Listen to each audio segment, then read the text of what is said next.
Орой мэндэргүй үзэгчдээ та бүгд өнөөдрийн ажил үйлс өдрөг бүтэмжтэй байсан гэдэгт итгэлтэй байна. 25 дуус хуг телевизийн дуустгаараа хилцүүлэг энэ удаагийн дугаараа өргөн барихад бэлэн болж байна. За хэдийн 11-р сар гарсан улс орны амьдрал буцалж байна. За тэр дундаа боловсролын салбарын ажилтнууд ажил хаяад за инхүү ажил айлдаа зогсоогоод за хүүхэд багчууд хичээл сургуулаа явах боломжинд бүрдэж байгаа. За үүний шалтгаан нь бол яах аргагүй цалин хангамж маш бага байгаа учраас за хамгийн бага нь 3.5 саяд хүргээч гэсэн юм шаардлагыг тавьж байсан. Засгийн газар болон үйлдвэрч нийлэлийн холбоо тохиролцоонд хүрж ажил хаял зогссон боловч за үүний араас за эмч болон бусад төрийн байгууллагын албан хаагчид ажил хаяна гэдгийг бол ил тодор мэдэгдэж байгаа.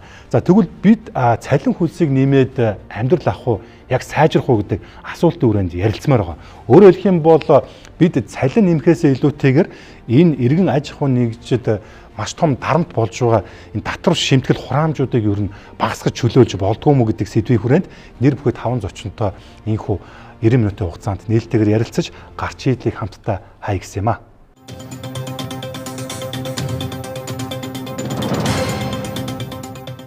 За ингээд хилцүүлд хүрэлцэн ирсэн та тавта талархлаа илэрхийлье. За би орчлоо нэлээд тойруулж ярьлаа. Тэгээд юуны төрөнд ажил хаялт зогссон, хичээл сургууль хэвийн үйл ажиллагаанд орсон ч гэсэн энэ бол яг Монгол улсын нийгмийн эдийн засгийн асуудлыг бол зогсоор шийдэж чадахгүй гэдгийг бол бид зургуулаа л мэдчихэж байгаа. За тэр дундаа энэ иргэн аж ахуйн нэгжийн өдөр тутмын дарамт шахалтанд одоо оруулж байгаа татвар шимтгэлийн асуудлыг бид бас орхидууж болохгүй гэдэг үүднээсээ өнөөдрийнхөө хилцүүлгийн бас гол зорилго агуулж байгаа болов уу гэж бодож байна. За тэгээд албасаар хилцүүлгээ эхлүүлье. За өнөөдөр манай хилцүүлэгт Арднаас эдийн даваад орж Монгол банкны мөнгөний бодлогын хорооны гишүүн эдийн засгийн ухааны доктор Жамсрангийн дэлгэр сайхан төсвийн тогтвортой байдлын зөвлөлийн гишүүн Санхүү эдийн засгийн их сургуулийн багш дэд профессор эдийн засагч Эргзэнгийн шин гэрэл эдийн засагч Доржийн амар төвшин комедиан бизнес эрхлэгч Шулуунбатын хан түмэн комедиан бизнес эрхлэгч. За тэгээд та бүдэ дахин талархлаа илэрхийлээд хилцүүлгээ эхэлнэ. За хэдүүлээ шууд ажил хэрэгтэй оръё. Хинч цалин нэмхийг бол эсэргүүцэхгүй байгаа. Та тавс надтай адилхан бодолтой байгаа бах. Гэтэ нэг тоо гараад байна л да. 3.5 сая төгрөг. Энэ нь одоо валютаар хөрвүүлэх юм бол $1000 юм уу та? За бараг $1000 ч хүрэхгүй юм байна. За та бүхэн санаж байгаа бол хотын дарга Нямбатар нэг ажлаа аваад удаагүй байхдаа энэ автобусны нийтийн тээврийн жолооч түүхий ажилтны цалин $1000 болно гэсэн. За болсон баг. Гэтэл дуугаа авалцаад нийгмийн бусад салбарын би ч аавн чи ч аавн ер нь бол бүгднгийнхэн цалин гинхүү 3.5 сая төгрөг болго гэдгийг нь хамгийн сүүлчийнх нь боловсролын салбарын болж байна. За тэд сансандаа тодорхой хэмжээгээр хүрсэн яг 3.5 сая төгрөг биш ч гэсэн шатлалтаагаар ингээд би нэмэгдүүлнэ гэж засаг амлалт өгж явах шиг байна. Тэгвэл төрийн эрх баригчид багш эмчтрийн цалин ингээд тодорхой хэмжээгээр нэмж байгаа бол иргэн аж ахуйн нэгж тэр дундаа хувийн хвшлийнхийг ер нь хаягдаад байгаа юм биш үү? Бид ер нь одоо яг яах ёстой гэдэг талаас яриагаа эхлэж бодож байна. За тэгээ би зүгээр шууд ингэмээр байна. Яг гоо ханаа битэр нөгөө татвараа багасгахыг хөдөлгөөн сая баг хагас жилжингээ явуулах шиг боллоо тий. Тэгээд маш олон хүмүүс дэмжиж илээ. Зүгээр нэг ийм зүйлүүд үрийн төмсөө идэх гэж нэг ойлголт үүдээ. Тэр нь яг үрийн төмсөж уг нь хавартаа тариад намартаа ингээд олон төмс болгоод хурааж авдаг штеп. Гэтэл манай Монголд ерөөсөө компани байгуулаад шууд нөгөө нийгмийн даатгал нөгөө орлогын албан татвар гэл ингээд за орлогын албан татвар нь ч гайгүй нөөтгэл ингээл шууд дарамт орж ирж байгаа байхгүй. За тэгээд дээрэс нь төрийн албаныхны хүнд суртал за одоо бүр сүүлдээ авилгалаа бол СУ-гийн торонд хийгээд өгчөөч гэж байгаа шиг тий. Бүр тийм болох төвшөндөө хүртэл ийм амар том дарамттай байгаа байхгүй. Тэгэхээр уг нь бидний энэ үрийн төмсөө нэг жоох ургуулад тэгээ энэ хүмүүсийнхээ бизнес хийх боломжийг нээгээд эхний 5 жилдээ ч үгүй юм те. За эхний 2 жилд бол одоо ашигтай гүн мэдэгдэн дампуурх гэсэн мэддэг чинь. За тэгээд үлдсэн 3 жилд нөгөөдөг чи хөл дөрөө зогсон шүү дээ. Энэ үрийн төмс боловсроод намар болоод төмсөө хураах үеийг хүлээж чадахгүйгээр шууд нөгөө төрийн дарамт чи орж ирэл ингээл дөнгөж бизнес эрхэлж байгаа залуучууд шууд нуруугаа ахуулаад энэ зүгээр баг гэртээ халамж аваад өвччихсэн хамаагүй стресс багтаа байхгүй. Тэгэхээр ийм учраас өнөөдөр бид нар энэ үрийн төмсөө битгий идээч. Бид нэг жоохон ингээд те нэг ядаж 5 жил тийм үстэй. Ингээд нэг жоохон ингээд энэ дарамт шахалт те дэмж гэж хэлэхгүй байгаа шүү. Дэмжээч гэж хэлэхгүй. Энэ дарамт шахалт татвараасаа жоохон хөнгөлөөд өгөөч л гэж хүсэж байгаа. За яг одоо ингээд бизнес хийж байгаа аж ахуйн нэгжүүдийг харахад хоёр төрөл болчиход ерөөс. Нэг нь бол одоо даалд орлогоо нуудаг тий. Тэр нь бол одоо би бол нэг ойролцоогоор 70 гаруй хувь гэж хараад байгаа. Ихэнх нь бол орлогоо нуугаад хоёр тайлан гаргаад нөгөө нөөт мөт байхгүй баримт өгөхгүй борлуулалт хийдэг болж. Нөгөөдөл нь бол яг нөгөө уучраа ойлгоод яваад байгаа. 100%-ээр нөгөө татвараа төлөөд яваад байгаа. Компани томруулъя гэж бодоод байгаа. Тэр чинь юмаа мэдээд байгаа байхгүй. Яагаад би төлөх ёстой вэ? Энэ бизнес яавал цаашаа томрох вэ гэдэг чинь ийм хоёр төрөл. Нэг нь бол нөгөө амиа аргацах. Ер нь бол хоёр тайлан гаргах чинь өнөөдөртөө л болж ивэл ингээ амиа аргацаад байна шүү дээ. Бизнесээ яг нөгөө үндсэн байдлаар зардал мардлаа бодохгүй. Ингээд нөгөө болж байгаагаа шууд аваачид оргоод байгаа. Ерөнхийдөө та энд анзарч ивэл яг нөгөө дарамт шахалт нь орж ирдэг. Яг болж байгаа нуудад дээрээ. За нийгмийн даатгалаас ч тэр татвараас ч тэр сая бол одоо хичнээн байгууллагуудын дансыг хаасан. За одоо ч гэсэн ерөнхийдөө бол төсөв нөгөө бүрдэхгүй байгаа учраас шалгалт бол айгүй хүчтэй явагдаж байна. За нөгөө хуулийн дээр ч нэг юм олдсон шүү дээ. Тэгээд байгууллагыг очиод шалгаал тэгээд 40 саяар торгоол ингээл явж ин. Тэгэхээр энэ нэг баг бүгдээрээ л асуудалтай. Бид нар мэдэхгүй шүү дээ. Ямар хуульч нэг өчнөө хуульч гарч ирэл сагуу дээр нэг хуульч нийгмийн даатгал дээр нэг хуульч байгаад бүгдийг ингээл хараад энийг янзл гэдээ явж байгаа. Тийм байгууллага байхгүй шүү дээ Монгол. Тэгэхээр бол энэ хитрхи дангаацсан төрн одоо нөгөө өөрсдийнхөө их хэрэгэлдэг мөнгнүүдийг за тэр өөрсдийнхөө тансаглал энэ боржур гэд зөндөө хэрэгжилж байгаа мөнгнүүдээс багасгаал хувийн хвшлийн татварыг багасгаад өгчих юм бол энэ хүмүүс ч өөрсдөө ер нь бол яг сая багш нар жишээлбэл ихэнх нь дэлгүүр ажилладаг хүмүүс байдаг шүү дээ. Ер нь давхар. Тийм. Одоо ингээд цалингийн нэмлээж энэ хэд маань буцаал дэлгүүр дээр хэдэн бараа авч тавиал нөгөөдөл нь ахаал татврын асуудалтай болвол манай төрийнхэн буцаж орж ирэл ахиж торгоол энэ байхгүй л болно ер нь. Оюун эрдэнэ засгийн газар томоохон алдаа гарсан. Татврын хэмжээгээр нэмсэн. Үүний бол улмаас энэ жижиг дунд үйлдвэрлэлүүд энэ ялангуяа энэ хувийн аж ахуйнууд ихээхэн хүнд хохирлуулээс ерний эдийн засгаар босохгүй байна. 46-7% татвар хүнээс авцгаач яаж амьдрах юм бэ? Тийм биз? Сая төгрөгийн цалин тавиалаа гэхэд энэ баг 5% нь босчихж шүү дээ. 50%-аар нь бийж амьдрдаг. Тэгээ тэр бүх мөнгөө аваач мега төсөл гэдэг юм руу хийх гэж оролцсон. За тэр том төслүүдийн гүйцэтгэгчид Монголын компаниуд болох юм бол баяжих юм аа гэсэн нэг тиймэрхүү нөгөө Солонгост нөгөө зам тавьдаг, Гитлер нэг зам тавьдаг. Тэ? Солонгос ч нөгөө Сөүл, Инчоныг халуулсан ч нөгөө зам тавиад тэрэн дээр бүтээн байгуул. Тиймэрхүү мөрөдлийн юм яриад исэн юм шиг байна. Гэтэ энэ хугацаанд үнэхээр татварын дарамт хэрэг сэтэрсэн, хүмүүс хүртэл мэдэрч эхэлсэн. Оюугч эдийн засгийн ямар ч мэдлэг байхгүй. Тийм биз? За нэг болсон болоогүй нэг хэдэн сургууль төгссөн ч юм уу, гүү ч юм уу. Тийм хүнийг аваачаад хүчээр ингээл ерөнхий сайд болгоод хайцгаар чинь тогоо мэдэхгүй. Ийм хүм тэн дээр очиж суухаар яах юм? Хүний амаар л явна шүү дээ. Тийм биз дээ. Тэр Херон юм уу, Женкон юм уу? Тийм. Тэрний амд л орж. Би мэдэхгүй юм чи яах юм? Би хэрвээ ерөнхий сайд намайг тэнд аваачаад болгочвол би эдийн засгийн талаар юу ч мэдэхгүй. Би өөртөө холиан бантагийн усгана. Тэгээ би хүний хэлсэн заавраар буруу зүрх хамаагүй. Одоо тийм маягаар явсаргал энэ 5 жилийн тэр сайхан алтан боломжийг л байхгүй болгол хайчлаа шүү дээ. Одоо нэг талаас бол ингээд одоо төрийн албаныхан бол бүгд цалингаа нэмэгдүүлэхийг хүсэж байгаа. Одоо дараагийн одоо салбарууд тийм ээ. Тэгээ бид нар ингээд үнэхээр ийм олон төрийн албатай, ийм олон төрийн үйлчилгээтэй, ийм том төрийн оролцоотой байх юм уу? Нэг талдаа. За нөгөө талдаа бол иргэд залуучууд бүгдээрээ татвар бууруулахыг маш олон одоо чиглэлээр одоо хүсэлт өгсөн байгаа. Одоо 100 мянгаар өгсөн байгаа. За дөнгөж 4-5 хоногийн өмнө одоо энэ засгийн газраас татварын хуулиудын одоо нэмэлт өөрчлөлт, шинжилсэн найруулгатаар нөгөө 60 хоног байршаад одоо иргэд олон нийтээс санал авах нь одоо хугацаанд дууссан байгаа даа. Сая 10 сарын сүүлээр дууссан. За тэн дээр бол бас л энэ хуулиуд чинь татвар бууруулах биш. Нэмэгдүүлэх чиглэлтэй болцсон байна. За ялангуяа дундаж давхаргуудыг жижиг дунд бизнесүүдэд маш халгаатай ийм одоо хуулийн өөрчлөлт болох гээд байна гэд одоо legal import ороод үзэх юм бол тэр нөөтийн хууль, хувь хүний орлогын албан татварын хуулиудыг бол 50-аас дээш явна дэмжихгүй гэдэг санал өгсөн байгаа байхгүй юу? Доошоо харсан их уруу дарцсан байх жишээний байгаа. Тэгэхээр одоо нэг талтаа бол бид үнэхээр татвар энэ төрийн дарамтыг бууруулах асар том хэрэгцээ шаардлага байна. Нөгөө талд нь өнөөдрийн энэ том төрийн бүтцээ яаж авч явах уу? Энэ хэвээр нь яаж хадгалах уу гэсэн нэг хэсэг байна. Тэгэл энэ хоёрын одоо тулаан одоо нэг хэсэг явах байх та. За баярлалаа. Ер нь яг татвар дээр бид нар ямар бодлого барих хэрэгтэй вэ гэдгээл анхаарах хэрэгтэй. Өнөөдрийг хүртэл Монгол улсын татврын бодлого яг сая хинэгээ хэлээд байгаа шиг төрийг санхүүжүүлэх рүү яваад байна л да. Төрийг санхүүжүүлэхийн тулд төрийн оролцоо нэмэгдсэн, төсвөн дийлдэхээ болсон. Тэр нь нэгдүгээр сайтанд ярьж байгаа тансаглал руу явж байна.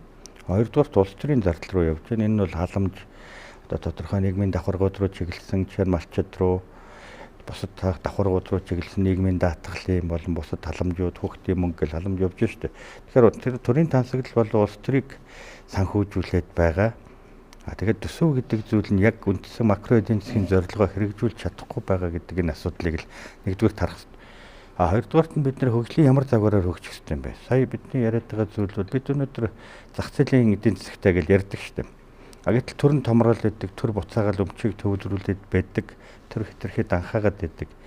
Тэгэхээр сүүлийн 10 гаруй жилүүд бид нар төсвөр хөгжинэ гэд далигаа явуучих шиг болсон миний бодлоор. Төр бүх юмыг гэх нь одоо энэ Улаанбаатар хотын сая ярьж байна. Зөв зүгээр байгаа замуудыг хулаалцуулах юм. 2 сая хүний нүдэн дээр тий одоо дөндөл зургнууд байгаа. Илт байна шүү дээ. Одоо ч хийж байна. Одоо ч хийж байна. Түрүү жил бахан бордуур солисон, түрүү жил бахан замуудыг нэг нэмгэн дээгүүр нь хочсон тий. Энд хэдэн сая төгрөг явцсан, хэдэн тэрбум төгрөг явцсан. Гэтэл энэс илүү нэн даруй хийх ёстой шаардлагатай зүйлс зөндөө байсан гэдэг энийг одоо тэгэхээр төр хяналтгүй хэд данхаах тусмаа хяналтгүй тэгээ авилга хэл хахуул тансаглал магадгүй мөнгө угаалт ч юм уу шалгуул юу гарч ихийг мэдэхгүй тэр лүг яваад. Хоёрдугаар нөгөө талдаа төр ингээд томроод тахаар хаашаа бид голцож байна вэ гэдэг нь бас ойлгомжтой. Хэд данхаасан төвлөрсөн төрлөө явж байна. Нөгөө талдаа чөлөөт эдийн засаг нь улам хумигдаад. Эсвэргээрээ бид нар одоо энэ бодлоосоо татгалзаад сая бид нар нэг нүүрснээс нэг бахан мөнгө олоод тэрийгэ тараагаал төсвөө тэлцсэн. Тэрнийх нь гор өнөдөр гараад явах чаргагүй гацаанд энэ бол өнөөдрийн асуудал биш. Сүүлийн 10 гаруй жилийн буруу бодлогын өр нөлөө нь ингэж гарч ирэл нийгэм дэсэрч штэ. Эмч багш нар маань өнөөдөр үнэхээр цалингааны мөнгө шаардлагатай бөгөөд 2 сая өргөхгүй төгрөгөөр хэн ч өнөөдөр Монголд амьдрах боломжгүй гэдэг нь илт тодорхой юм байгаа. Тэгэхээр одоо бидний барих бодлого бол ерөөсөө хувийн хвшлээ дэмжиж, хувийн хвшлийг одоо амраагийн хэлж байгаа шиг боочих боломжийг олгоё. Тэгээд тэгэх юм бол эргээд нөгөө төсөвч угаасаа томрно шүү дээ. Авдаг юмныхаа цар хүрээ нөгөө тэлгий, суурай тэлгий гэдэг энэ бодлого руу явах хэрэгтэй.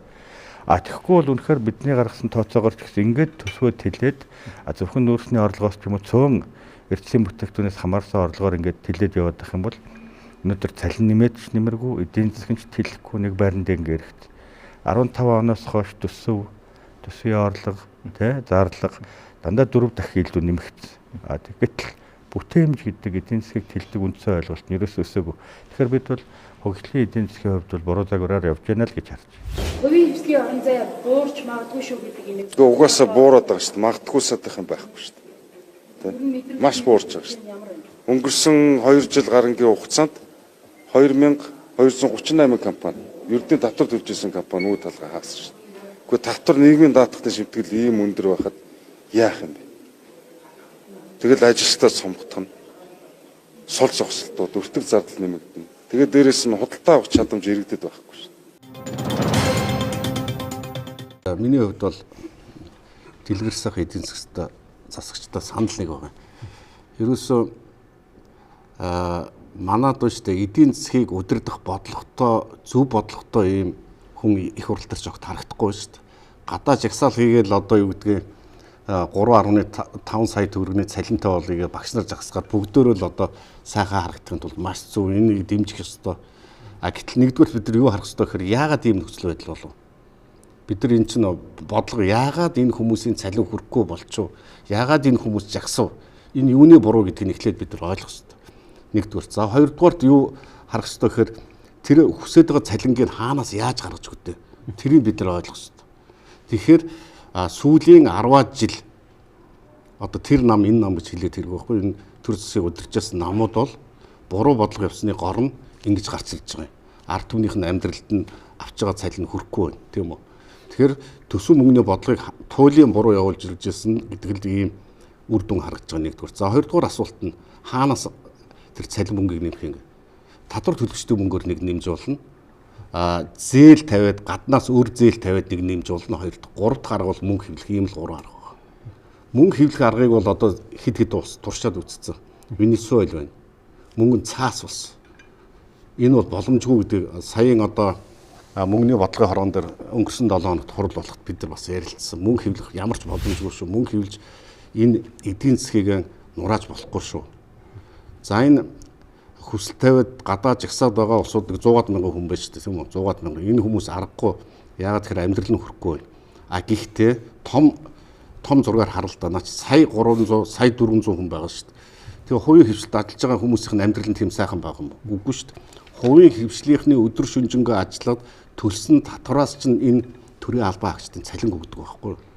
Тэгэхээр бид нар том зургаар харахгүй зөвхөн юу гэдэг одоо багш эмчнэрийн цалин нэмэх ёстой, тэтгэврийнхний цалин нэмэх ёстой. Одоо тэтгэврийг нэмэх ёстой гэж ярьдаг бол туйлын одоо буруу бодлохгүй явдал байхгүй. Тэгэхээр энэ төр засагт байгаа нөхдүүд ямар учраас энэ ард түмэн чинь ийм хүнд байдалд орж байгаа гэдэг дээр дүгнэлт өгж байгаа нэг ширхэгч гişүү алга. Хоёрдугаарт энэ мөнгийг хаанаас гарах талаар ерөөсөө ярьж байгаа шийдэл ярьж байгаа хүмүүс огт алга шүү дээ. Хулгаалтын гин тэр хулгаасан мөнгөний аваад өгч. Тэр юу н төсөвтөр байгаа төсвийн одоо тэр бүтээн байгуулалтуудын зогсоогоод авчиг. Ингэж бас дураараа дургаж болохгүй. Төсөв гэдэг бол улс орныг урагшин чирч явдаг. Зөвхөн нэг жилийнх нь одоо юу гэдгээ төрийн албан хаагчдын нь цалин мөнгө тэр бүх зардлын ингээд тооцоо даадаг биш. Эн чинь бас улс орныг харж явдаг бодлого байх хэрэгтэй. Тэр бодлого нь юу гэхээр хөрөнгө оруулалтаар дамжиж хэрэгждэг. Тэгэхээр өнөөдөр бид нар юу гэдэг хөрөнгө оруулалтын хамаг юмыг тэглэж хаяад цалин нэмж болно. Гэхдээ энэ улс орн чинь ирээдүйтэй байх хэрэгтэй. Ирээдүйг бид нар байхгүй болгочод явах гэж байгаа юм шиг ийм дүр зураг харагдаж байгаа. Тэгэхээр би одоо юун дээр шүүмжлэлтэй хандаад байна гэхээр энэ төр засагт байгаа хүмүүсийг жаахан бодлоготой болгооч. Зөв юм ярьдаг, зөв юм хардаг хүмүүс болгооч. Зүгээр л ингээл гарч ирээд цалин нэмэх ёстой, эдрийн зөв гээд ингээд байдаг. Гэтэл цаан ч нь одоо сая гарan одоо хувийн хвшилд амьдарч ажиллаж байгаа, амьдралаа яайдаа гэж залгуулж байгаа хүмүүсийн одоо амьдрал ба шүү дээ. Тэрийг яагаад харахгүй вэ? Том зургаар харал та гэж хэлэх гээд байгаа. Түүнээс би юу гэдэг багш эмчнэрийг одоо тэр цалин нэмүүлье гэж байгааг нь одоо би шүүмжлээд байгаа юм шиг. Зөв, үнэн зөв. Гэхдээ бодлого гаргагч нар тэр том зургаар хар. Тэр тэгвэл хувийн хвшилт чи яах юм? Бүгдөө эхнээсээ хаалга бариад эхэлчихлээ шүү дээ. Одоо яах юм? Дараа нь бид нар ганцхан арга үлдэнэ. Нэг арга нь юу гэхээр мөнгө хөвлөж Венесуэлийн араас явах ийм зам үлдээд байгаа байхгүй. Тэгэхээр тийм учраас бодлогыг одоо хэрэгжүүлж байгаа энэ парламентын гишүүд маань нүдээ нээч хар, бодлогоо сайн хар. Яагаад ийм байдалтай учирч байгаа? Та нарын одоо сонгуулийн өмнө попорч төрийн албан хаагчдын цалин нэмж, тэтгэврийн ахмадуудын цалин хэд дахин нэмсэн горч нь одоо ингээд гараад ирж байгаа байхгүй. Ямарваа нэг талдаа бүтээмжгүйгээр мөнгө ингээд өсгөөд байна гэдэг бол ерөөсөө Венесуэлийн араас алхам явж байгаагийн жишээ чинь ингэж гарч ирж байгаа маа гэдэг би хэлэх юм. Би нэг юун дээр сая ханаач ярьж байгаа шиг баг нийт эдийн засгийн зүгээр ингээд эмпирик маягаар харахад нэг баг 70% юу байна гэж штэ хар зах зээл юм. Ер нь ийм юм бэлээ. Бүр эртний грек ромын үеэс энийг хүмүүс ажигласан байгаа. Татвар бууруулахлаар нөгөө төсвийн орлого нэмэгддэг. За ингээд явсан хаан татвараа буулгангууд нөгөө хүмүүс чинь татвар төлөх сонирхолтой болж эхэлдэг. Тэгэнгүүт нөгөө төрийн санд чинь ингээд нэмэгдээд эхэлдэг. Энийг сүүлд 20 дугаар зуунд Раны мөрөж гэдэг, Лафрын мөрөж гэдэг татвар буурахлаар дагаад төсвийн орлого нь ихсний мана гэдэг ийм зүй тогтолцоог гаргаж ирсэн ба. Энийг болохоор манай улс төрчид ерөөс олж харахгүй байна. Хамгийн сонирхолтой нь. Тэгээ одоо ингээд татвараа буулгачвал тэгвэл бид нар яаж яах юм гээд тэр бүхэл бүтэн 70% саарл одоо эдийн засаг чинь ил гараад ирэх юм шүү дээ. Татвараа буулгах юм бол 1% татвар төлдөг байх юм бол хинч очил төлчихнө үстэй баг яадаг юм би татвараа нууж явж байхаар би 1% юм биш тэгээд хинч төлөх сонирхолтой. Гэтэл 30-40% татвартай хад ер нь хин тэнцээ очиж төлөх юм. Хоёрдугаарт хүмүүс яагаад татвар төлөх сонирхолгүй болдгоо гэхээр энэ төлж байгаа татвар нь юунд зарцуулагдж байгааг нь мэддэхгүй эсвэл бол авилгалд яваад байна гэдгийг мэдсэн цагт нөгөө 70% саарл чинь улмал том. Улмал хүмүүс одоо ямар ч үр бүтээлгүй тийм хөрөнгө оруулалтанд хөрөнгө оруулаад гэдгийг мэдэх мэдсэн цагаас хойш хүмүүс татвараа нууж эхэлдэг. Тэгэхээр энэ юмнуудаа ингээд гаргаж ирэхгүйгээр зүгээр л одоо ингээл төсөөл нэмэхгүй бол одоо баларлаа гэдэг юм байж болохгүй. Хоёрдугаарт нөгөө талд нь юу вэ гэхээр дөрөвний шинэ ахын хэлжсэн амар том данхар бүтцтэй эдийн засаг байгаа учраас татврын хуулиараа хүртэл энийг багасгана гэж оруулж ирэл баг нэмгээр юм оруулж ирж байна. Тэр одоо хүн болгон нөөц төлөд эхлэх юм бол маш олон аж ахуй нэгж дампуур шүү. Тэгээд энэ хавар бол үнэхээр эдийн засгийн хувьд маш хүнд хавар болж байгаа шүү гэдгийг захиж хэлмээр байна. За, би бол хуваараа бизнес эргэлдэг. Энэ бол миний орлого.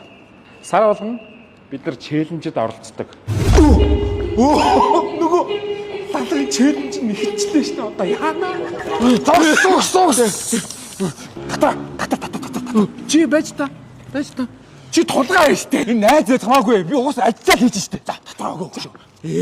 Ямар их явд бэ? Хамаагүй аваачлаа татвар дээр. Нийгмийн даатгалын шимтгэлээ авсан. Хуу амын орлогын албан татвар. За аа. Одоо болсон биз дээ. Энэгээр яаж ус дулаан захилгаан дугаалтаа чи ойлгох гадах юм. Дундаа ороош. За болсон биз дээ. Ус дулаан захилгаан чи нэмэгдсэн үү? Одоо болсон биз дээ. Чи нэр энэ цар чи нөгөө үл хөдлөхөд тарсан шүү дээ, тий? Энэ шингээд авчих юм. Тэгээ яг тарах юм заа. Би өөрөө юм зарж байгаа юу үл хөдлөх вэ? Ой. Босон. За.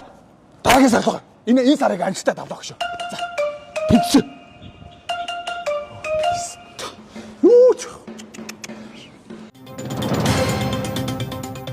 За багш нар ямар ч байсан цалингаа 3.5 сая биш ч гэсэн дунджаар 2.8 сая төгрөгт хүргээд энэ сая ажил хайсан өдөр хоногуд нь ч гэсэн ажилсан гэж тооцогдоод цалингаа бүтнээрээ авч байгаа юм байлээ. Би салбарын сайданд тэгж хэлхийг сонссон. За тэгэхээр сая даваад ирж эдийн засгч хэллээ. Хамгийн муу одоо хувилбар бол бид мөнгө хэвлэнэ. Энэ нэргээд одоо нөгөө Карибын тэнгисийн Венесуэл, Африкийн Зимбабве улсын араас л орох гэж байна л та. Хэвлээд бид цаймд хүрэхгүй тодорхой.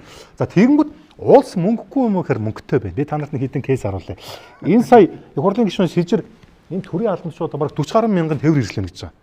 Энэ эмч цагдаа одоо онцгой байдал ер нь энэ тээвэр ирсэл байх хэрэгтэй болохоос энэ олон яам, энэ сайд дарга нар их хурлын гишүүд ер нь гэж ийм тээврийн хэрэгслээ жолоочтой байх нь хэрэг байна уу? Энэ чинь нөгөө урсгал зардал төлс шатхуу одоо засвар үйлчлэгэд бүгд л явж байгаа шүү дээ. Энэ хүн бол тоо баримтыг хараад ингэж ярьсан баг. Би нүг худлаа ярьсан гэж бодохгүй байна. За тэгснэ Сүхбаатар аймгийн засаг даргад хамгийн газар нь 900 сая төгрөгийн өртгөөр баахан жибэр ижилсэн. Бүр ингээд эргэл цаг юмэн дээр ингээд юутайгаа зураг хөрөхтэйгөө ингээд гэрээтэйг ингээд бүгд гараа явцсан. Одоо засаг дарга нь ингээд явж байгаа. Мундаг. За тэгснэ одоо маш олон төрөмж компаниуд байгаа. Ихэнх нь ашиггүй ажиллаж байгаа. Нэг төрөмж компанийн захирал нь одоо ингээд сард 30 сая төгрөгийн цалин авдаг. Тэгээ тэрийг ингээд 4.5 саяг болголоо гэд одоо ингээд нэг тийм үг юм уриал баазан маягийн. Энэ их хурлын гишүүн бас ярьж байгаа. Энэ ашиггүй ажиллагаа төрөмж компани энэ одоо яг нөгөө нэг өөрөө хэлбэл ах нарын гэдэг нь одоо намаа л хэлээд байх шүү. Намынх нь одоо яг 100 гаруй хүн гэдэг хамааралтай хүмүүс энэ 44-ийг л хэлээд байх шүү. Тийм. За ингээд ажилтдаг гэж ярьж байгаа. Би тэгэхээр ингэж асуух гээд нэхлээр төр мөнгө хэвлэхгүй биш. Төр өөрөө мөнгөтэй юм бэ. Мөнгө нь бүр байлгах чинь. Энэ багш нарын цалин нэмэх бол зүгээр маш минимум асуудал.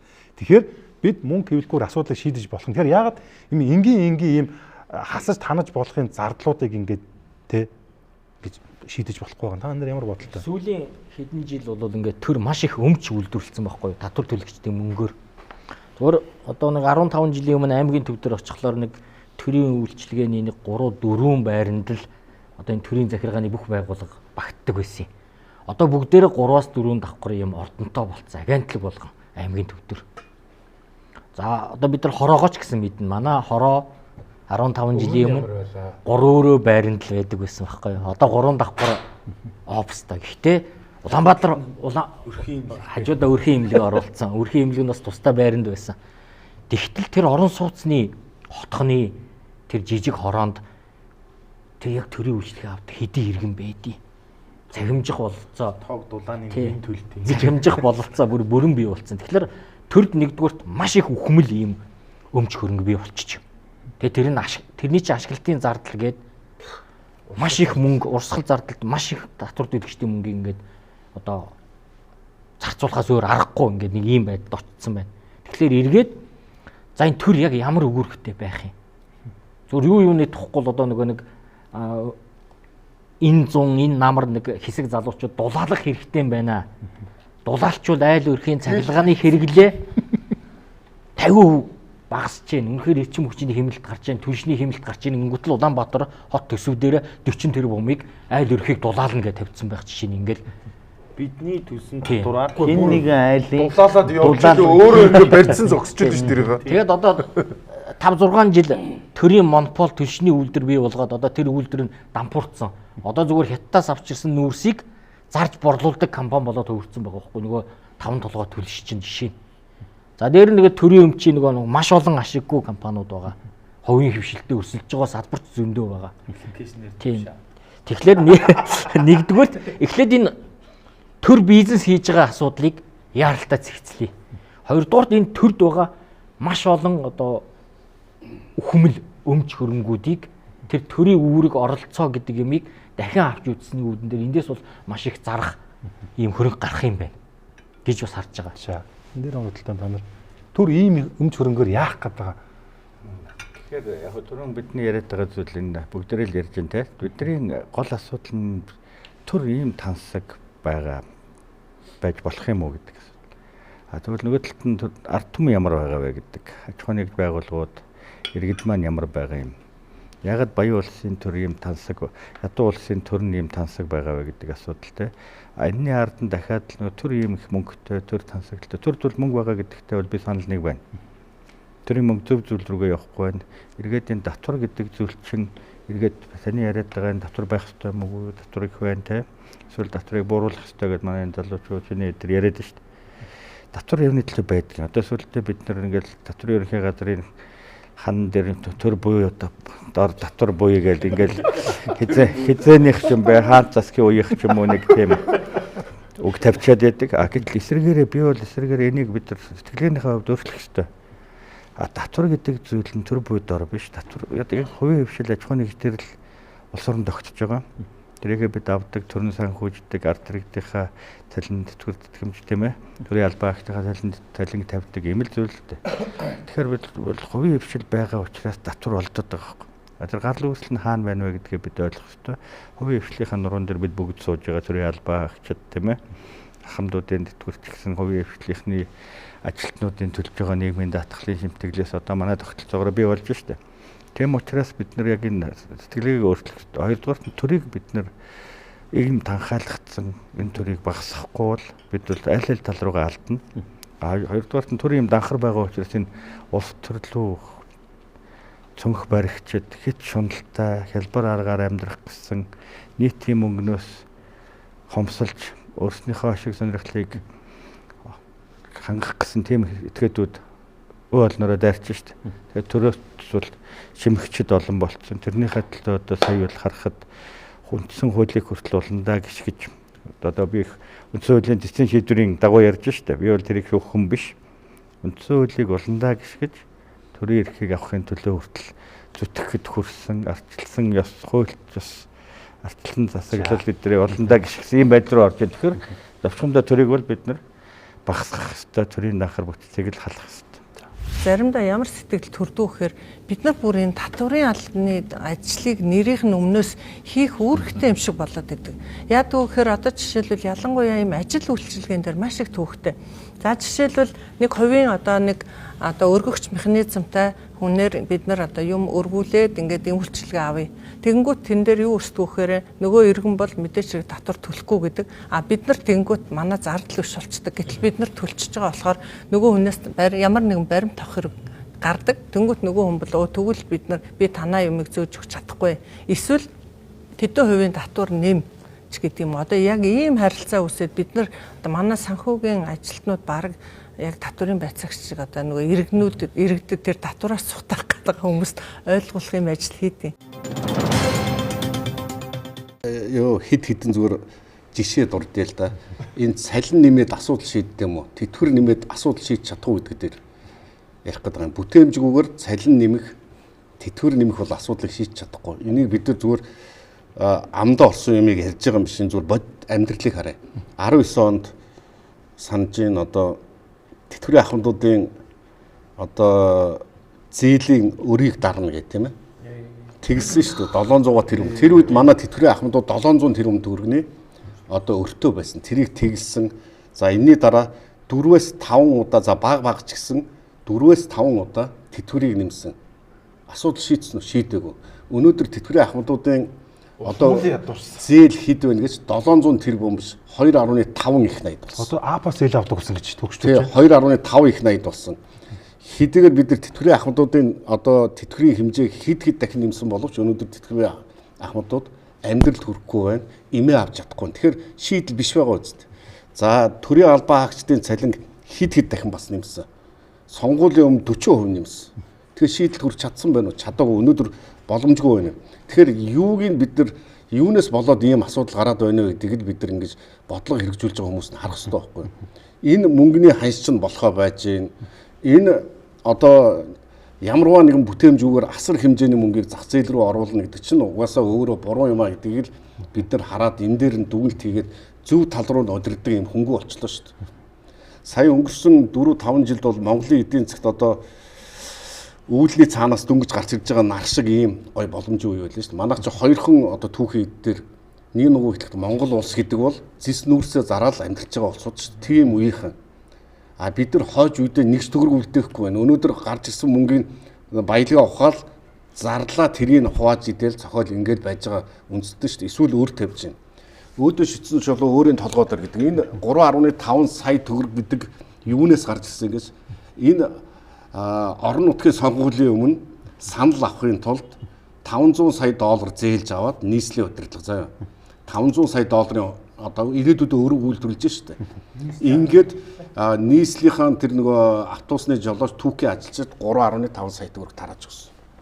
За энэ юу гэхээр ирээдүйдээ өөрөө үйлдвэрлээд зөвхөн санал авахын тулд улс орныхоо эдийн засгийг будаа хийж байгаа байхгүй.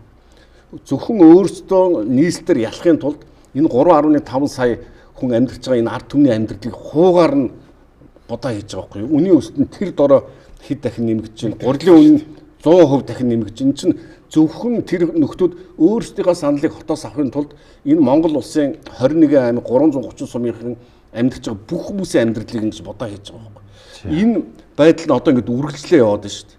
Тэгэхээр энэ 3.5 сая төгрөг гэдэг чинь ерөөсө тэндээс гарч ирсэн юу байхгүй юу? Мөнгөнд одоо цагдаа нар жагсан одоо ёо нөгөө онцгой байдлынхан хил дээр зогсож байгаа бүх хилийнхэн гих мэтлэнгээр ингээд зөвхөн энэ улс чинь юу байдгүй шүү дээ. Багш нар, эмчнэр ажилд байдгүй шүү дээ. Маш олон одоо төрийн албан хаагчид бос жагсахад бэлэн болсон. Буруу бодлогын гор улс орноо сүрүүлэхээс гадна энэ ард түмний амьдралыг ийм уланд хүргэдэг. Энэ чинь маш буруу бодлого байхгүй. Энийг ойлгож ярьж байгаа хүн та нар огт харахгүй байгаа. Хоёр ч цагтаа над руу бид нар бас цалингаа нэммээр байна. Та яриад өгөөч гээд биччихсэн шууд Instagram-аар миний нэр мэрийг итгэдэрэг. Жишээлбэл та сая хэлж штэ тий тэр нөгөө мөнгө нь хаашаа орсон бэ гэхэлэр хөрхи авчаал жи бавал унтсан байгаа хгүй манай дарга нар тий дарга болол за бидний хувьд бол яг юм бүр доошогоо одоо манай бизнес эрхэлж байгаа одоо би ч худалдааны салбарын хүн яаж мэдгэж чинь гэхэлэр за сая багш нар ажиллаа тэгсэн чинь борлуулалт ингээ байхгүй бүх салбар дээр унчиж байгаа. Бид ч хоорондоо бүгдээрээ бие биентэйгээ холбоотой хүмүүс шүү дээ. Өөрхий багш нар ажиллахаа болонгууд сургууль явах болчин тэнд чинь нөгөө 10 жилийн хүүхч одоо бид нар хичнээн 100 мянган хүүхдтэй лээ. 10 жилийн хүүхдүүд чинь хуан зордог, PC ордог. За тэгэл одоо өстө нөгөө мө CU түүц мүц дэлгүүрүүдээр чинь нөгөө мундаа чихэр марвж ингэж авч идэг. Бүх тэр нийгмийн жижиг бизнесүүд бүгдээрээ ингэ борлуулалт мөнгөгүй болчихсон. Сая манайх 9 сар 10 сар хоёулаа 1 сарын борлуулалтаас муу байсан. 1 сард чинь жилийн хамгийн муу борлуулалттай байдаг те.